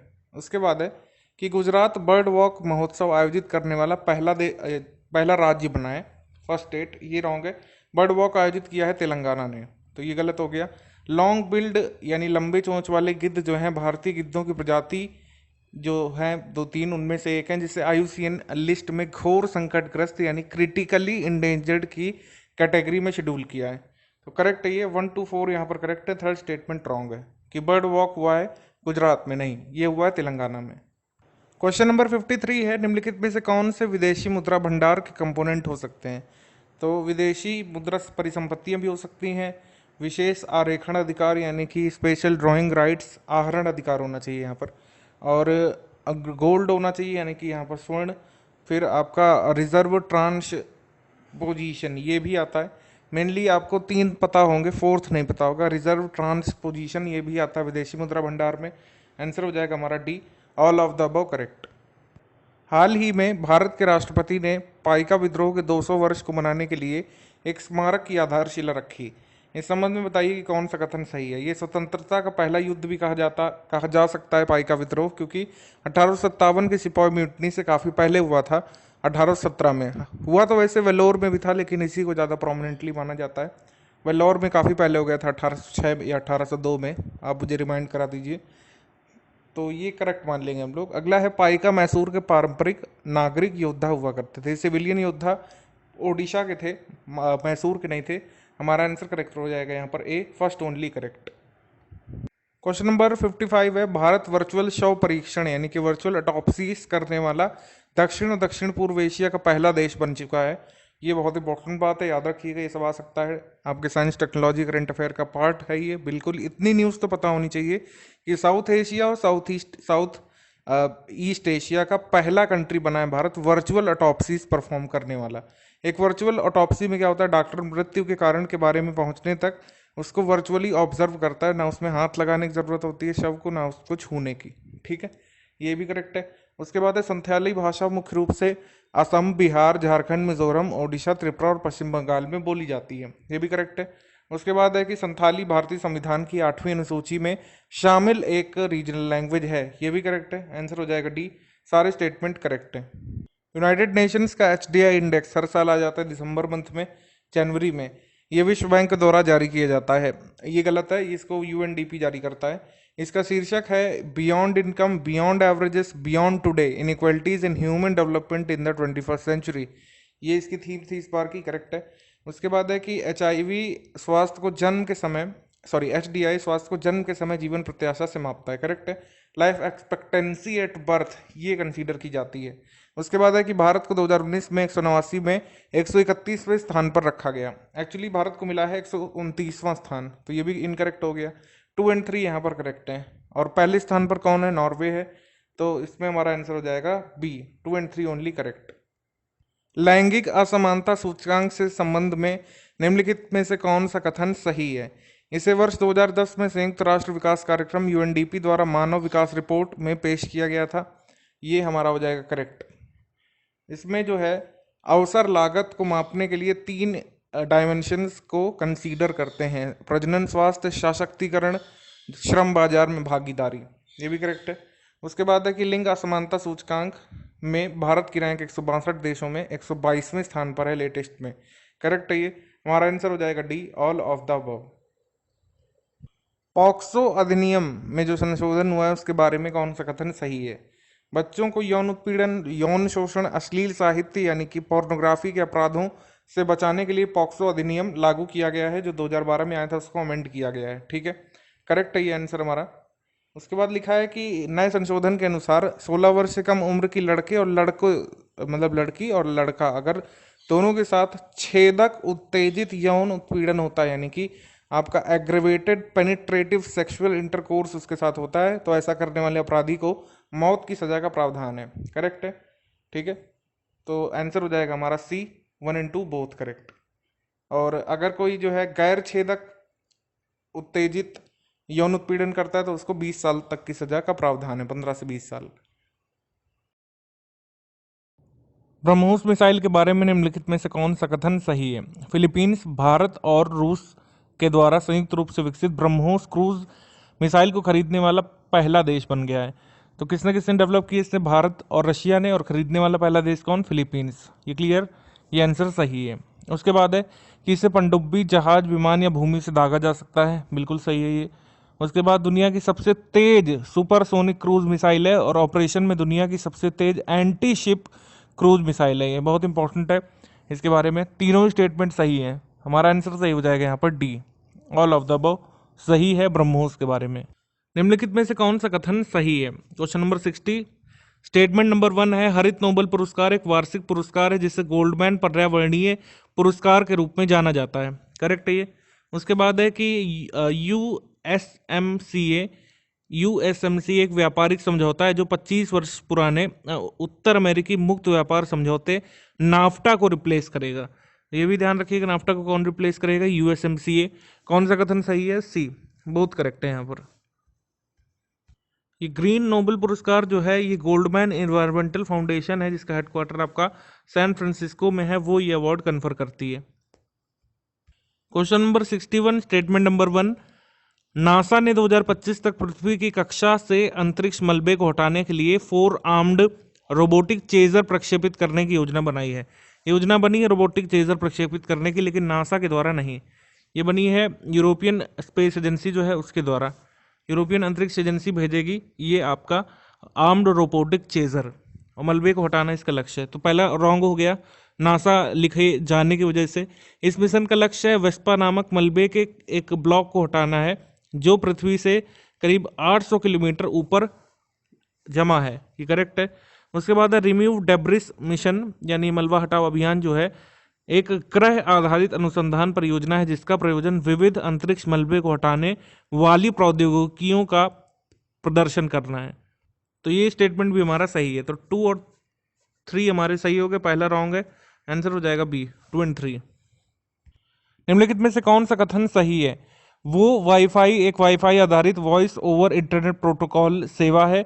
वो वाईफाई वॉइस कॉल व्हाट्सएप या किसी अन्य over the top messaging platform से होने वाले कॉल के समान ही है, किंतु यहाँ ऐप का उपयोग के बिना एक कॉल जो है एक नंबर से दूसरे नंबर पर की जा सकती है। तो ये दोनों स्टेटमेंट हमारे सही हो गए। वो वाईफाई के बारे में ध्यान रखिएगा। वो वाईफाई क्या है, कैसे काम करता है? बोरिसोव एक तैरता हुआ रूस का न्यूक्लियर पावर स्टेशन नहीं है। बोरिसोव है क्या? ये एक धूमकेतु है। बोरिसोव है सौर मंडल से गुजरने वाला अब तक का दूसरा सबसे बड़ा तारकीय पिंड है। ठीक है, अब तक का दूसरा इंटरस्टेलर पिंड है ये। और सौर मंडल में उद्गीथित पिंड सूर्य के चारों ओर दीर्घ वृत्तीय कक्षाओं में आपका परिभ्रमण करते हुए, परंतु अंतर तारकीय पिंड क्या होते हैं? अति परवलयिक होते हैं, यानी हाइपरबोलिक बात का अनुसरण करते हैं। तो ये सौर मंडल से गुजरने वाला अब तक का दूसरा इंटरस्टेलर पिंड होगा। सबसे पहला पिंड देखा गया था, इसको कुमुआमा के नाम से जानते हैं, 2017 में देखा गया था। क्वेश्चन नंबर 63 है, अनुच्छेद 331 के अनुसार राष्ट्रपति आंग्ल भारतीय समुदाय के 2 सदस्यों को लोकसभा में नामित कर सकते हैं। मतलब अब नहीं कर सकते हैं, पहले ही था। 26 जनवरी 2020 से प्रावधान हट चुका है, क्योंकि रिजर्वेशन जो है नहीं बढ़ाया गया एंग्लो इंडियंस के लिए। अभी तक हम मान सकते हैं कि हाँ कर सकते थे। अनुच्छेद 333 बताता है कि किसी राज्य का राज्यपाल अगर उसे लगता है कि अखिल भारतीय समुदाय का रिप्रेजेंटेशन नहीं हो पा रहा है तो 2 सदस्यों को विधानसभा में नामित कर सकता है। ये लिखा है, ये रॉन्ग हो जाएगा। 1 सदस्य को किया जा सकता है, 2 नहीं कर सकते। 1 ही सदस्य को किया जा सकता है। आप बताइए कि उत्तर प्रदेश की विधानसभा में वो सदस्य कौन है जो इस समय बने हुए हैं? ठीक है, तो ये रॉन्ग हो गया। अगला है, संविधान का 126वां संविधान संशोधन विधेयक में आंग्ल भारतीय समुदाय के लिए आरक्षण कोटे का विस्तार प्रस्तावित नहीं किया गया था और 25 जनवरी 2020 को समाप्त हो गया था। करेक्ट है ये भी, मैंने आपको बताया क्यों समाप्त हुआ है, इस संविधान संशोधन की वजह से। हमारा करेक्ट आंसर हो जाएगा यहाँ पर 1 और 3 ओनली, सी। साहित्य अकादमी पुरस्कार के बारे में कौन सा कथन यहाँ पर सही है? साहित्य अकादमी पुरस्कार केवल भारतीय नागरिकों को दिया जा सकता है। करेक्ट है ये, इसमें विदेशी को मिलने का प्रावधान नहीं है। उसके बाद है कि यह पुरस्कार केवल भारत के संविधान में जिन भाषाओं को शामिल किया गया है इट्स शेड्यूल में उन्हीं में दिया जा सकता है। यहाँ पर गड़बड़ है, इंग्लिश में भी दिया जाता है। इंग्लिश में शशि थरूर को मिला है लेटेस्ट में, उनकी बुक है उसके लिए, इसका नाम है एरा ऑफ डार्कनेस, उसके लिए मिला है ये। तो हम ये नहीं कह सकते कि केवल शेड्यूल्ड लैंग्वेजेस के ऑथर्स को मिलता है, ये रॉन्ग। अगला है कि साहित्य अकादमी पुरस्कार भारत सरकार द्वारा दिए जाने वाले ज्ञानपीठ पुरस्कार के पश्चात दूसरा सबसे बड़ा लिटरेरी अवार्ड है। ये करेक्ट है, तो ये वाला करेक्ट हो गया। हमारा आंसर हो जाएगा यहाँ पर 1 और 3 ओनली, यानी कि ऑप्शन नंबर बी, 1 और 3 ओनली। अगला क्वेश्चन है क्वेश्चन नंबर 65। पहला स्टेटमेंट कह रहा है कि स्ट्रैंड होग एक हाल में खोजा गया धूमकेतु है, एस्टेरॉयड है जो पृथ्वी से टकरा सकता है। ये गलत है। स्ट्रैंड हॉग एक बग है जो इजराइल की तरफ से छोड़ा गया था, हमारे मतलब इंडिया के जर्नलिस्ट के व्हाट्सएप पर छोड़ा गया था। मतलब ये नॉर्मल एप्लीकेशन की तरह भेजा गया था। लोग इसको अगर डाउनलोड कर लेते अपने एंड्रॉयड मोबाइल पर तो उनके सारे लॉगिन क्रेडेंशियल, उनकी इन्फॉर्मेशन, उनकी कॉल रिकॉर्डिंग्स जो है उसके माध्यम से की जा सकती थी। इसराइल में एक साइबर सिक्योरिटी एजेंसी है, उसने इसको छोड़ा था। इंडियन एक्सप्रेस ने इसका खुलासा किया था, तो ये चर्चा में आया था, तभी ये क्वेश्चन है आपके पास। तो स्ट्रैंड हॉग आपको पता होना चाहिए क्या है। ये बग था मालवेयर एक्टिवेट करने वाला, व्हाट्सएप के थ्रू छोड़ा गया था इसराइल के द्वारा। ये गलत हो गया। GIMS क्या है? व्हाट्सएप और टेलीग्राम जैसे लोकप्रिय मैसेजिंग प्लेटफॉर्म के समकक्ष एक भारतीय प्रोटोटाइप जिस पर विचार किया जा रहा है। ये करेक्ट है। आंसर हो जाएगा यहाँ पर केवल 2, यानी बी। क्वेश्चन नंबर 67 है, स्टैगफ्लेशन धीमी आर्थिक वृद्धि और अपेक्षाकृत उच्च बेरोजगारी या बढ़ती हुई कीमतें या मुद्रास्फीति के साथ आर्थिक ठहराव की जो स्थिति होती है उसे स्टैगफ्लेशन बोल देते हैं। करेक्ट है ये, स्टैगफ्लेशन। उसके बाद है कि लॉरेंज वक्र, लॉरेंज कर्व जो है मुद्रास्फीति और बेरोजगारी के बीच व्युत्क्रम संबंध को दर्शाता है। जैसे जैसे बेरोजगारी घटती है मुद्रास्फीति आपकी बढ़ती है। ये लॉरेंस कर्व नहीं दिखाता है, लॉरेंस कर्व तो दिखाता है इनकम इनइक्वलिटीज। जो चीज़ यहाँ पर दिखाने की बात हो रही है वो है फिलिप कर्व का काम, तो फिलिप कर्व भी करता है। तो हमारा आंसर हो जाएगा यहाँ पर ओनली 1 ए। हमारी की में आपको स्टैगफ्लेशन के बारे में मिल जाएगा और आपको फिलिप कर्व और लॉरेंस कर्व भी दिखा दिए जाएंगे बना करके। आप स्क्रीनशॉट ले सकते हैं इसका। निम्नलिखित में से कौन सा कथन सही है?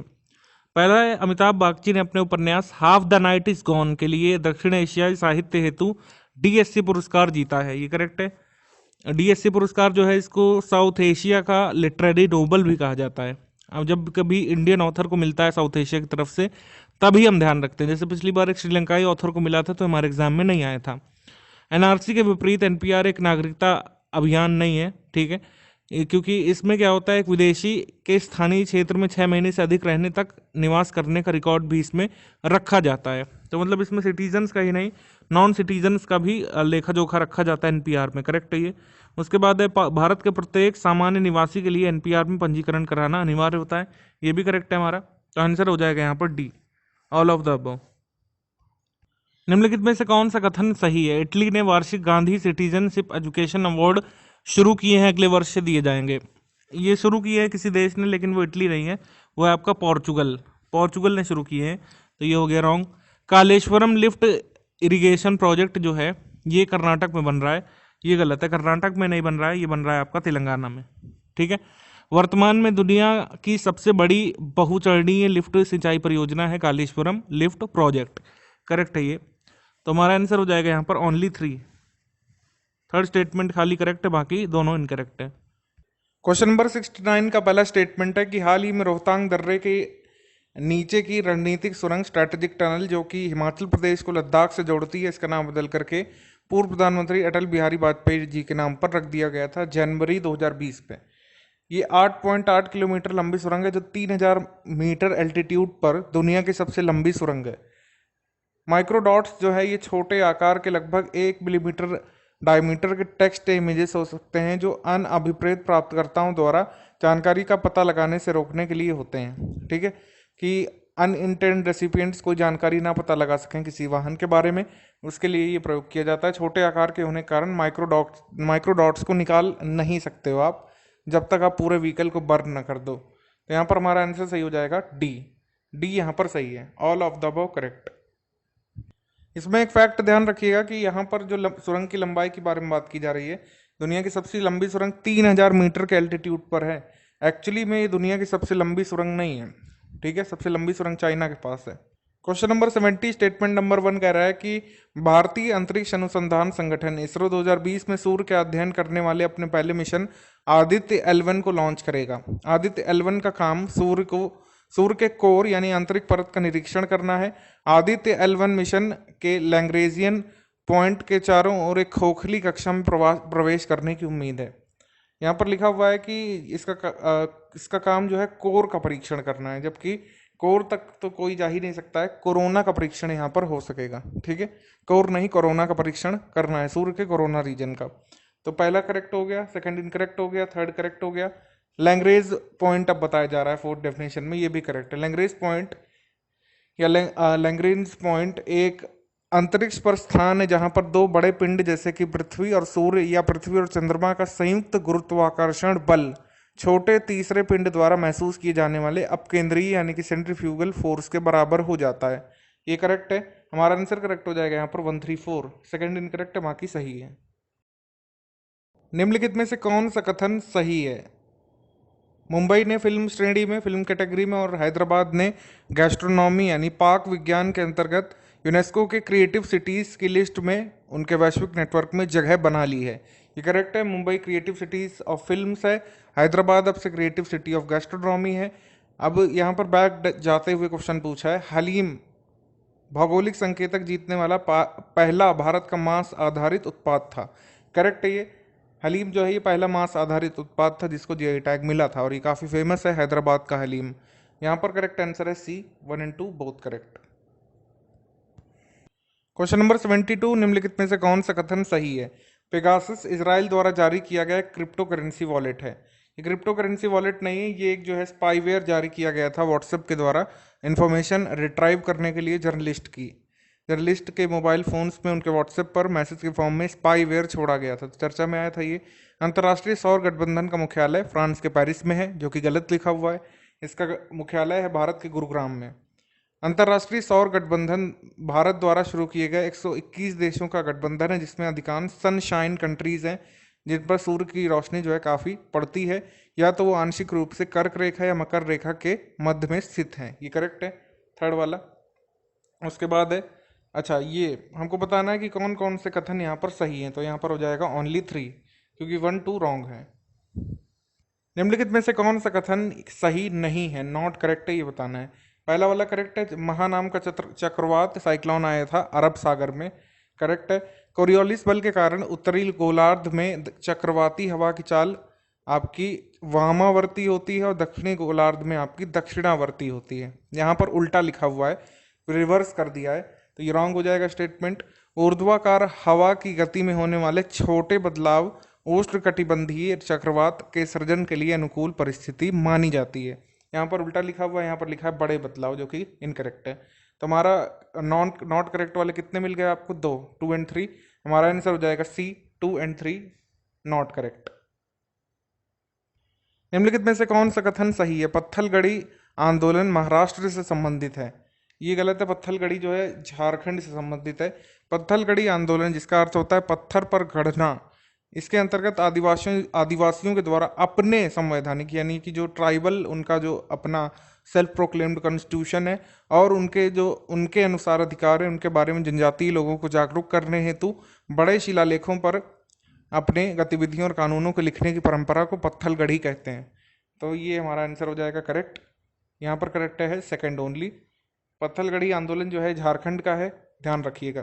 क्वेश्चन नंबर 75, कौन सा कथन यहाँ पर सही है, हाइगिया हाल ही में पश्चिमी घाट में पाए गए सांप की प्रजाति है, लिखा हुआ है लेकिन ये करेक्ट नहीं है।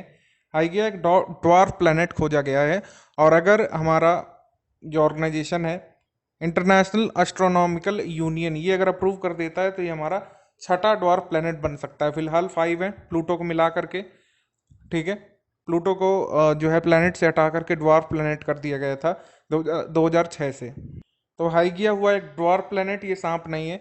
एरिस, मॉकमेक, ह्यूमिया, सेरेस और प्लूटो ये हमारे बौने ग्रह यानी कि ड्वार्फ प्लैनेट है हमारे सोलर सिस्टम के, करेक्ट। डस्ट लीक पहली बार आयोजित ये आर्मी का अभ्यास हमने शी सेल्स के साथ किया, लिखा हुआ है, ये गलत है। ये आर्मी का युद्ध अभ्यास हमने उज्बेकिस्तान के ताशकंद के साथ किया था, ठीक है, मतलब उज्बेकिस्तान के साथ किया था ताशकंद में चिरचिक ट्रेनिंग सेंटर पर। हमारा करेक्ट आंसर हो जाएगा ओनली सेकंड, ए। क्वेश्चन नंबर 76 है, निम्नलिखित में से कौन सा कथन सही है, एंट्रिक्स या अंतरिक्ष इसरो की वाणिज्यिक शाखा है, करेक्ट। और नाविक 8 उपग्रहों की भारतीय प्रणाली है, ये भी करेक्ट। तो हमारा आंसर हो जाएगा यहाँ पर सी, 1 एंड 2 बोथ करेक्ट। एंट्रिक्स के द्वारा ही ये नाविक सिस्टम का व्यावसायिकीकरण किया जाएगा।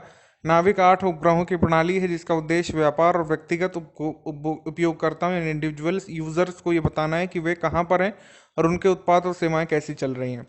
ये थर्ड जनरेशन की भागीदारी परियोजना 3GPP द्वारा प्रमाणित किया गया मोबाइल टेलीफोनी मानकों के समन्वय हेतु एक वैश्विक संस्था है आपकी। क्वेश्चन नंबर 77 है, 5वां भारतीय अंतर्राष्ट्रीय विज्ञान महोत्सव लखनऊ उत्तर प्रदेश में हुआ था। ध्यान रखिएगा विज्ञान महोत्सव विज्ञान कांग्रेस नहीं है। भारतीय अंतर्राष्ट्रीय विज्ञान महोत्सव हुआ था कोलकाता में, ये लखनऊ में नहीं हुआ, रॉन्ग हो जाएगा ये पहला हमारा स्टेटमेंट। इस महोत्सव की थीम थी राइज इन इंडिया, अनुसंधान नवाचार और विज्ञान द्वारा राष्ट्र का सशक्तिकरण, करेक्ट। उसके बाद है कि एलिफेंट बॉन्ड का उद्देश्य हाथी गलियारों और उनके निवास की रक्षा करना है। एलिफेंट बॉन्ड जो है ये इकोनॉमिक टर्म है, इसका कोई संबंध नहीं है हाथियों से। एलिफेंट बॉन्ड के बारे में अगर हम देखें तो ये इनेबल करेगा उन लोगों को जो ऑफशोर रहते हैं और अपनी इनकम जो है भारत में डिक्लेयर करना चाहते हैं, तो उनको विदाउट जो है मतलब उनको प्रोसिक्यूट नहीं किया जाएगा, वो अपनी इनकम डिक्लेयर कर सकें, ऐसा इनेबल करने के लिए बॉन्ड है। 25 वर्षीय सॉवरेन बॉन्ड खरीदना पड़ेगा। जो भी उनकी अनडिस्क्लोज्ड इनकम है अगर वो डिक्लेयर करेंगे, मान लीजिए 50 लाख, तो 25 लाख के उन्हें एलिफेंट बॉन्ड खरीदने पड़ेंगे, ठीक है। और जो भी सरकार इनसे फंड जुटाएगी उनको इंफ्रास्ट्रक्चर प्रोजेक्ट में लगाया जाएगा। ये जो है एलिफेंट बॉन्ड इनकी संकल्पना की है ministry of commerce and industries के डॉक्टर सुरजीत भल्ला ने। तो हमारा थर्ड स्टेटमेंट भी इस तरीके से रॉन्ग हो जाता है। उसके बाद है कि एलिफेंट बॉन्ड की स्थापना डॉक्टर सुरजीत भल्ला की अध्यक्षता में वाणिज्य एवं उद्योग मंत्रालय की कमेटी ने की थी, ये करेक्ट। तो हमारा करेक्ट आंसर हो जाएगा यहाँ पर 2 एंड 3 ओनली। अच्छा, इसमें पूछ रहा है कि कौन सा आपका सही है। 2 और 4 सही है, सॉरी 3 इनकरेक्ट लिखा हुआ है, 2 और 4 सही है हमारा। निम्नलिखित में से कौन सा कथन सही है? अतिथि ऐप भारतीय सीमा शुल्कों का एज ऑन डूइंग बिजनेस का निगरानी डैशबोर्ड है, ये गलत लिखा हुआ है। ये डैशबोर्ड है आइस डैश, जो कि नीचे लिखा हुआ है ऑप्शन नंबर सेकंड में, ठीक है। और जबकि अतिथि ऐप वो ऐप है जो हवाई अड्डों पर सीमा शुल्क द्वारा परेशानी मुक्त और तेज निकासी की सुविधा प्रदान करेगा और अंतर्राष्ट्रीय पर्यटकों और आगंतुकों को उनके अनुभव को बेहतर बनाएगा। तो ये करेगा आपका अतिथि ऐप। तो एक दूसरे के बदले लिख दिया है, आइस डैश जाना चाहिए ऊपर और अतिथि आना चाहिए नीचे। तो ये दोनों स्टेटमेंट रॉन्ग हो गए इस तरीके से। ईज ऑफ डूइंग बिजनेस की रिपोर्ट वर्ल्ड बैंक द्वारा जारी की जाती है, करेक्ट है ये स्टेटमेंट। और भारत को 2019 की सूची में 190 देशों की ease of doing business index में 63वां स्थान प्राप्त हुआ है। पिछले साल 77वां स्थान मिला था, करेक्ट है ये। आंसर है आपका 3 और 4 ओनली करेक्ट। क्वेश्चन नंबर 79 है आपका, पेरिस जलवायु समझौता देश को बढ़ते वैश्विक तापमान को पूर्व औद्योगिक स्तरों से 2 डिग्री सेल्सियस से कम करने और तापमान को 1.5 डिग्री सेल्सियस तक सीमित रखने का प्रयास करता है, करेक्ट है, ठीक है। ये टारगेट्स आप याद रख सकते हैं। कानूनी रूप से गैर बाध्यकारी है, नॉन बाइंडिंग है, तो ये इनकरेक्ट हो गया। अगला है बंजर भूमि एटलस, जो है पर्यावरण वन एवं जलवायु परिवर्तन मंत्रालय द्वारा पब्लिश की जाती है। वेटलैंड एटलस में स्टेट और डिस्ट्रिक्ट वाइज डिस्ट्रीब्यूशन दिया रहता है। डिफरेंट कैटेगरी जो है वेस्टलैंड की, उनके एरिया के बारे में बताया जाता है। लेकिन ये जारी किसके द्वारा की जाती है, पब्लिश किसके द्वारा की जाती है? Department of land resources national remote sensing centre के द्वारा जो है जारी की जाती है। इसमें ministry of environment forest and climate change का कोई रोल नहीं है। तो हमारा फोर्थ भी करेक्ट हो गया, थर्ड इनकरेक्ट हो गया, सेकंड इनकरेक्ट हो गया, फर्स्ट करेक्ट हो गया। इसमें बताना है कौन कौन से स्टेटमेंट आपके पूछा है कि कौन से सही हैं। 1 और 4 सही हैं खाली, सी 1 और 4 करेक्ट।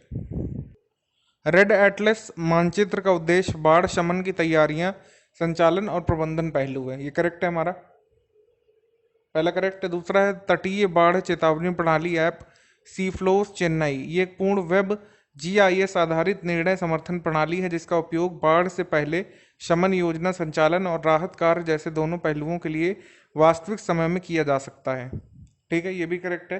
तो ये सी फ्लोस चेन्नई और रेड एटलस के बारे में याद रखिएगा। आंसर करेक्ट हो जाएगा हमारा सी, दोनों ही करेक्ट है।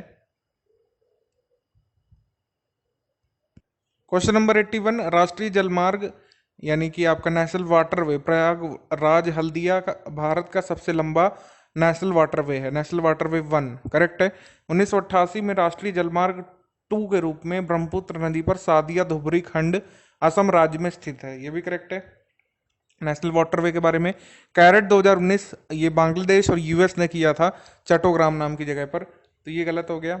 ये जो है भारत बांग्लादेश संप्रीति करते हैं, कैरेट नहीं। तो हमारा करेक्ट आंसर हो जाएगा ए 1 और 2 ओनली। क्वेश्चन नंबर 82, कौन सा कथन सही है बताना है। न्यूजीलैंड आसियान का एक मेंबर है, लिखा हुआ है, आसियान का मेंबर नहीं है न्यूजीलैंड, एक ऑब्जर्वर कंट्री है जैसे कि इंडिया है, ये इनकरेक्ट।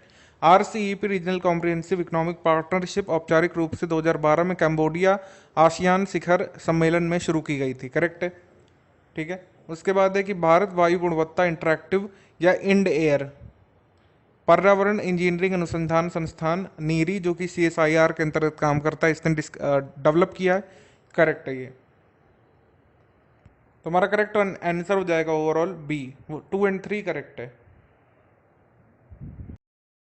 क्वेश्चन नंबर 83 है, निम्नलिखित में से कौन सा कथन सही है। शाला दर्पण पोर्टल नवोदय विद्यालय समिति के लिए एक ई गवर्नेंस स्कूल संचालन प्रबंधन प्रणाली है, करेक्ट है। स्कूल ऑटोमेशन और मैनेजमेंट सिस्टम डेवलप किया गया है शाला दर्पण नवोदय विद्यालय के लिए बेसिकली। फैनी नदी भारत और बांग्लादेश के बीच एक फ्रंटियर रिवर है जिस पर पानी के अधिकारों को लेकर विवाद चल रहा है, त्रिपुरा से निकलती है, तो ये इनकरेक्ट हो गया क्योंकि यहाँ पर बांग्लादेश नहीं लिखा है, चाइना लिखा है। मोहरी नदी जिसे लिटिल फेनी भी कहा जाता है, ये नदी फेनी नदी की राइट बैंक ट्रिब्यूटरी है, ये करेक्ट है। तो हमारा करेक्ट आंसर हो जाएगा इसमें 1 और 3, 1 और 3 ऑप्शन नंबर सी। निम्नलिखित में से कौन सा कथन सही है। SACEP एक इंटर गवर्नमेंटल इंस्टीट्यूशन है जो कि अफगानिस्तान, बांग्लादेश, भूटान, भारत, मालदीव, नेपाल, पाकिस्तान, श्रीलंका ये जिसके सदस्य देश हैं, करेक्ट है। उसके बाद है SASP वर्ष 1995 में दक्षिण एशिया के 5 समुद्र तटीय देशों के मध्य हिंद महासागर को साझा करने वाला एक क्षेत्रीय समझौता है, करेक्ट है ये भी। उसके बाद है कि SASP संयुक्त राष्ट्र पर्यावरण के तत्वाधान में स्थापित वैश्विक क्षेत्रीय समुद्र कार्यक्रम का एक हिस्सा है, ये भी करेक्ट है। उसके बाद ऑप्शंस हैं, तीनों ही करेक्ट हैं, आंसर हो जाएगा D, all of the above correct. SACEP की गवर्निंग काउंसिल की मीट हुई थी अभी हाल में, इसमें international centre for automotive technology भी है, इसका एक हिस्सा है। तो इसकी गवर्निंग काउंसिल की बैठक ढाका में हुई थी, बांग्लादेश में, भी याद रख सकते हैं। क्वेश्चन नंबर 85, स्मार्ट सुरक्षा निगरानी यानी 3S कार्यक्रम भारत बांग्लादेश सीमा के साथ एक स्मार्ट बॉर्डर लगाने की परियोजना संबंधित है। तो कोई ये बॉर्डर से रिलेटेड नई स्कीम है, एक्चुअली ये रिलेटेड है प्रायोरिटी मेडिसिन और जीवन रक्षक दवाओं से। प्राथमिकता वाली दवाओं और टीकों की पोस्ट मार्केटिंग निगरानी को अत्यधिक बेहतर बनाने के उद्देश्य से ये प्रोजेक्ट निर्मित किया गया है, ठीक है। WHO ने रिकमेंड किया था इंडिया को ऐसा करना, तो इसलिए ये आपका SSS है, जिसका नाम है smart safety surveillance. SSS project का उद्देश्य है कि आपका सुनिश्चित किया जाए यह कि सार्वभौमिक टीकाकरण कार्यक्रम के अंतर्गत वितरित किए गए टीके सुरक्षित हैं या नहीं, मतलब सुरक्षित होना चाहिए, ये सुनिश्चित करना है। तो ये वाला करेक्ट है, ये वाला इनकरेक्ट है, हमारा आंसर हो जाएगा केवल 2। क्वेश्चन नंबर 86, प्रथम इंडियन ब्रेन एटलस IBA 100 जिसके बारे में ACF में भी पूछा गया था क्वेश्चन हमारा, इसको डेवलप किया है CSIR ने, ये रॉन्ग है। IIIT हैदराबाद ने इसको डेवलप किया है, 100 लोगों का MRI करके, 100 अलग अलग लोगों का इन्होंने एक एटलस तैयार की है, ब्रेन एटलस जिसको बोला गया है। इस एटलस के अध्ययन से ज्ञात होता है कि कॉकेशियन और पूर्व चाइनीज और कोरियन प्रजातियों के लोगों की तुलना में भारतीयों के औसत मस्तिष्क का आकार थोड़ा छोटा है। ये एक मेजर प्रोविजन जो न्यूज़पेपर में आया था, करेक्ट है।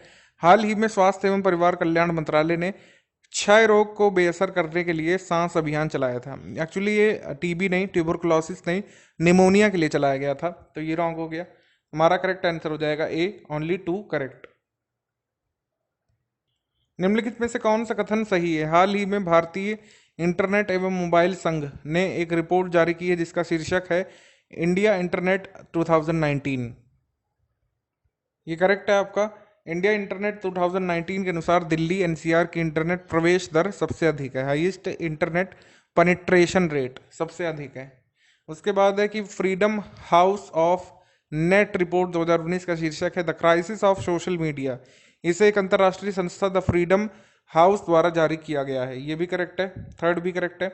उसके बाद है freedom house of net report 2019 ने भारत में इंटरनेट स्वतंत्रता को मापा है और उसको आंशिक रूप से स्वतंत्र करार दिया है, ये भी करेक्ट है।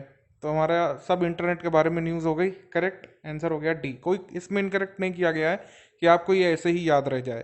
क्वेश्चन नंबर 88 का पहला स्टेटमेंट कह रहा है कि विश्व का पहला CNG बंदरगाह टर्मिनल महाराष्ट्र में बनाया जाएगा, जो कि इनकरेक्ट है, ये बनेगा भावनगर गुजरात में। भावनगर गुजरात में डेवलप किया जाएगा। UK का फोरसाइट ग्रुप जो है और मुंबई का जो पद्मनाभ मफतलाल ग्रुप है, ये दोनों मिलकर के इसको भावनगर में डेवलप करेंगे।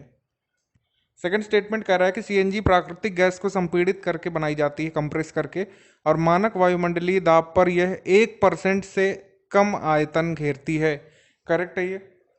उसके है कि प्रोपेन CNG का एक मुख्य घटक है, जो कि गलत है, मिथेन है, प्रोपेन नहीं है, ना ब्यूटेन है। हमारा करेक्ट आंसर हो जाएगा यहाँ पर only 2 correct.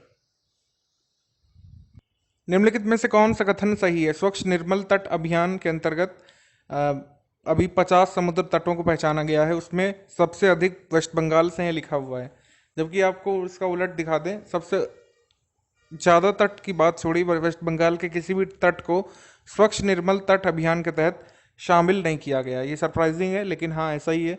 First statement wrong है। समुद्र तटों और समुद्रों के लिए ब्लू फ्लैग कार्यक्रम अंतर्राष्ट्रीय गैर सरकारी गैर लाभकारी यानी non profit non governmental organisation जो है फाउंडेशन फॉर इन्वायरमेंट एजुकेशन, इसके द्वारा संचालित किया जाता है, तो ये करेक्ट है। उसके बाद है जापान और दक्षिण कोरिया और दक्षिण पूर्वी एशिया के एकमात्र देश हैं जिनके पास ब्लू फ्लैग सर्टिफिकेशन वाले आपके बीचेस हैं। ओडिशा का कोणार्क तट जो है चंद्रभागा तट ब्लू फ्लैग प्रमाणन प्राप्त करने वाला एशिया का पहला तट होगा, ठीक है, ये भी करेक्ट है। अनाउंस कर दिए गए थे काफ़ी पहले सितंबर में ही 2018 के करीब, 19 के करीब, लेकिन फाइनली ये ऑफिशियली मिलेगा इनको। तो हमारे बाकी सारे स्टेटमेंट करेक्ट हैं, 2, 3, 4, 1 गलत है। क्वेश्चन नंबर 90 है, वर्ष 2013 में स्वास्थ्य एवं परिवार कल्याण मंत्रालय ने लाइफ साइकिल में प्रचलित आयरन की कमी जो है अनीमिया की सार्वजनिक स्वास्थ्य चुनौती से निपटने के लिए एक व्यापक रणनीति शुरू की थी, राष्ट्रीय iron plus initiative. Second statement कह रहा है कि अनीमिया मुक्त भारत योजना 2018 में तीव्र राष्ट्रीय आयरन प्लस पहल, intensified national iron plus initiative programme शुरू किया गया था, जिसमें जो है इसमें अनीमिया की गिरावट की वार्षिक दर को बढ़ाना था, यानी कि अनीमिया में जो गिरावट हो रही है वर्ष इसकी घटती हुई दर को और बढ़ाना है, यानी कि अनीमिया को घटाना है हर वर्ष। पोषण अभियान का लक्ष्य है कि वृद्धि में रुकावट, अल्प पोषण यानी स्टंटिंग, अंडर न्यूट्रिशन, अनीमिया जो छोटे बच्चों में, विमेन में और किशोरियों में जो है इनको कम करना है, और जन्म के समय वजन को 2%, 2%, 3%, 2% प्रति दर की, मतलब पहले 2% बढ़ाना है पहले साल, फिर 2%, फिर 3%, फिर 2%, इस दर से बढ़ाना है। ये सारे टारगेट सही हैं, आप इनको याद रख सकते हैं। आपको लग रहा होगा नहीं आएगा, लेकिन ये सब भी आ जाता है कभी कभी। तो 90 का करेक्ट आंसर है D, all of the above correct. Question number 91 कह रहा है कि हाल ही में चाइना ने शून्य कार्बन अधिनियम पारित किया है, जो वर्ष 2050 या इससे पहले तक शून्य कार्बन उत्सर्जन के लिए प्रतिबद्धता दिखाता है। शून्य कार्बन अधिनियम पारित करने वाला पहला देश है आपका न्यूजीलैंड, ना कि चाइना। तो ये हो गया स्टेटमेंट रॉन्ग, यहाँ पर चाइना नहीं लिखा होना चाहिए, न्यूजीलैंड होता तो करेक्ट हो जाता। बायोजेनिक मीथेन का उत्पादन आपका एनिमल स्टॉक से भी होता है, प्लांट से भी, बिल्कुल सही है, प्लांट से निकलता है, आपकी सड़ी गली चीज़ों से निकलता है, वेटलैंड से निकलता है, चावल खेतों से निकलती है, और आपकी डाइजेस्टिव ट्रैक्ट जो होते हैं रूमिनेंट्स के, उससे निकलती है, ऊँट से बहुत सारी मीथेन निकलती है। तो ये हमारा हो गया करेक्ट वाला। उसके बाद है मीथेन CO2 की तुलना में अधिक शक्तिशाली ग्रीन हाउस गैस है, ये भी करेक्ट है। हमारा करेक्ट आंसर हो जाएगा यहाँ पर बी, 2 और 3 ओनली। क्वेश्चन नंबर 92 है, मकड़ी की नई प्रजाति का नाम अभी हाल में विराट कोहली के नाम पर रखा गया है। एक्चुअली में सचिन तेंदुलकर के नाम पर एक मकड़ी का नाम रखा गया है, तो ये इनकरेक्ट हो जाएगा पहला statement. Gujarat ecological education research foundation जो है, उसमें एक साइंटिस्ट हैं, जूनियर रिसर्चर, उन्होंने एक मकड़ी खोजी, उनका नाम रख दिया मैरेंगो सचिन तेंदुलकर। तो ये चर्चा में आया था। सेकंड स्टेटमेंट है कि नासा ने अपने पहले ऑल इलेक्ट्रिक प्रायोगिक विमान X-57 मैक्सवेल के शुरुआती संस्करण का अनावरण किया, ये करेक्ट है। ये ऑल इलेक्ट्रिक विमान है नासा का X-57, इसका निक नेम है, कोड नेम मैक्सवेल। तो ये इनकरेक्ट, ये करेक्ट आंसर हो जाएगा बी, यानी केवल सेकंड करेक्ट। क्वेश्चन नंबर 93 है, निम्नलिखित में से कौन सा कथन सही है? मिहिर शाह कमेटी केंद्रीय जल संसाधन मंत्रालय द्वारा नई राष्ट्रीय जल नीति का मसौदा तैयार करने के लिए अपॉइंट की गई है, ये करेक्ट है। उसके बाद टाइगर ट्रम्प भारत अमेरिका के बीच एक HADR यानी कि humanitarian assistance and disaster relief exercise हुआ था विशाखापट्टनम आंध्र प्रदेश में, ये भी करेक्ट है। हमारा आंसर हो जाएगा सी, 1 और 2 बोथ करेक्ट। क्वेश्चन नंबर 94 है हमारा, भारत वर्ष 2020 में संघाई शिखर सम्मेलन यानी SCO की समिट, SCO की समिट नहीं, ये जो सरकार प्रमुखों का सम्मेलन होगा, गवर्नमेंट काउंसिल मीट होगी 2020 में, इसको इंडिया दिल्ली में हेड करेगा, ये करेक्ट है। उसके बाद है कि संघाई सहयोग संगठन वर्ष 2001 में चाइना के संघाई में सृजित एक अस्थायी अंतर सरकारी संगठन के रूप में हुआ था इसका सृजन, करेक्ट। उसके बाद है संस्थापक सदस्यों में चाइना, रसिया, कजाकिस्तान, किर्गिस्तान, तजाकिस्तान और उज्बेकिस्तान है, करेक्ट है। उसके बाद है कि इसकी आधिकारिक भाषाएं हैं रशियन, चाइनीस, ये। तो हमारा करेक्ट आंसर यहाँ पर हो जाएगा ऑप्शन नंबर डी, क्योंकि सारे ही कथन करेक्ट हैं। क्वेश्चन नंबर 94 है, अपने हाल ही में लिए गए एक निर्णय में सर्वोच्च न्यायालय ने माना है कि भारत के मुख्य न्यायाधीश CJI का कार्यालय सूचना के अधिकार अधिनियम के अंतर्गत एक सार्वजनिक प्राधिकरण है, करेक्ट है। ये RTI जो है अब CJI ऑफिस को भी कवर करेगा।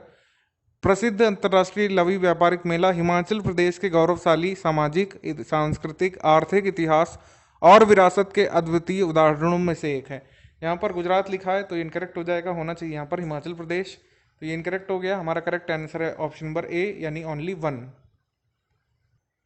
क्वेश्चन नंबर 96 है, 21 नवंबर को विश्व निमोनिया दिवस मनाया जाता है, ये इनकरेक्ट है क्योंकि ये 12 नवंबर को होता है, 21 को नहीं। विश्व स्वास्थ्य संगठन ने दुनिया भर में बच्चों में मृत्यु के एकमात्र सबसे बड़े कारण के रूप में निमोनिया की पहचान की है। करेक्ट है ये। उसके बाद है कि हीमोफिलिस इन्फ्लुएंजा टाइप बी जीवाणु निमोनिया का कारण हो सकता है। ये करेक्ट है। आंसर हो जाएगा यहाँ पर बी 2 और 3 करेक्ट। 2 और 3 ओनली। 11वां ब्रिक्स शिखर सम्मेलन ब्राजील की कैपिटल ब्राजीलिया में हुआ था। करेक्ट है ये। उसके बाद है कि शिखर सम्मेलन की थीम थी एक अभिनव भविष्य हेतु आर्थिक प्रगति। ये भी करेक्ट है। उसके बाद है शिखर सम्मेलन में इनोवेशन ब्रिक्स नेटवर्क भी शुरू किया गया है, जिसमें विज्ञान पार्क, इंक्यूबेटर और एक्सेलरेटर जैसे अनुसंधान संस्थानों की नेटवर्किंग शामिल होगी। ये करेक्ट है। उसके बाद है कि ब्राजील के राष्ट्रपति जायर बोल्सोनारो गणतंत्र दिवस 2020 पर हमारे मुख्य अतिथि बने थे। ये भी करेक्ट है। आंसर हो जाएगा D, all of the above correct. Question number 98 में कौन सा कथन सही है? भावांतर भरपाई योजना 2018 में आई थी, करीब जनवरी में। इसमें बता रहे हैं कि राजस्थान सरकार द्वारा इसको लॉन्च किया गया था। ये इनकरेक्ट हो जाएगा। इसको हरियाणा सरकार ने लॉन्च किया था। भावांतर भुगतान योजना करके आई थी, वो मध्य प्रदेश ने किया था। भावांतर भरपाई को हरियाणा ने किया था। उसके बाद देखिए, इस योजना का लाभ प्राप्त करने के लिए राज्य सरकारों को मेरी फसल मेरा बीमा ब्यौरा पोर्टल पर अपना पंजीकरण कराना होता है। करेक्ट। मेरी फसल मेरा ब्यौरा पोर्टल के माध्यम से सरकार को राज्य के विभिन्न हिस्सों में खेती की जाने वाली फसलों के बारे में जानकारी मिलती है और सही डेटा जो है उसमें फीड हो सकता है। दोनों करेक्ट है यहाँ पर। आंसर हो जाएगा आपका 2 और 3 ओनली करेक्ट, फर्स्ट रॉन्ग। निम्नलिखित में से कौन सा कथन सही है? पहला है कि आईसीसी इंटरनेशनल क्रिमिनल कोर्ट का हेडक्वार्टर नीदरलैंड के हेग में है। करेक्ट। रोम स्टैट्यूट से ही आईसीसी अस्तित्व में आया है। भारत आईसीसी का सदस्य नहीं है। ये इनकरेक्ट। और फोर्थ वाला करेक्ट है। तो हमारा करेक्ट आंसर हो जाएगा यहाँ पर 1, 2, 4, ऑप्शन नंबर सी, 1, 2, 4। आखिरी क्वेश्चन है हमारा, अल्टीमा थुले अब तक की किसी अंतरिक्ष यान द्वारा ले जाने वाला सबसे दूर स्थित ब्रह्मांडीय पिंड है। ठीक है। हाल ही में अल्टीमा थुले का नाम बदल करके ऑर्कोट रख दिया है। ऑर्कोट एक बर्फीली चट्टान है जो कुइपर बेल्ट में परिक्रमा करती है। इटली में किसी भी अन्य यूरोपीय देश की तुलना में अधिक यूनेस्को स्थल है और चाइना बस इसके बराबरी है। तो करेक्ट है ये। ऑप्शन नंबर हमारा करेक्ट हो जाएगा यहाँ पर डी वाला। डी करेक्ट है, ऑल ऑफ द अबव।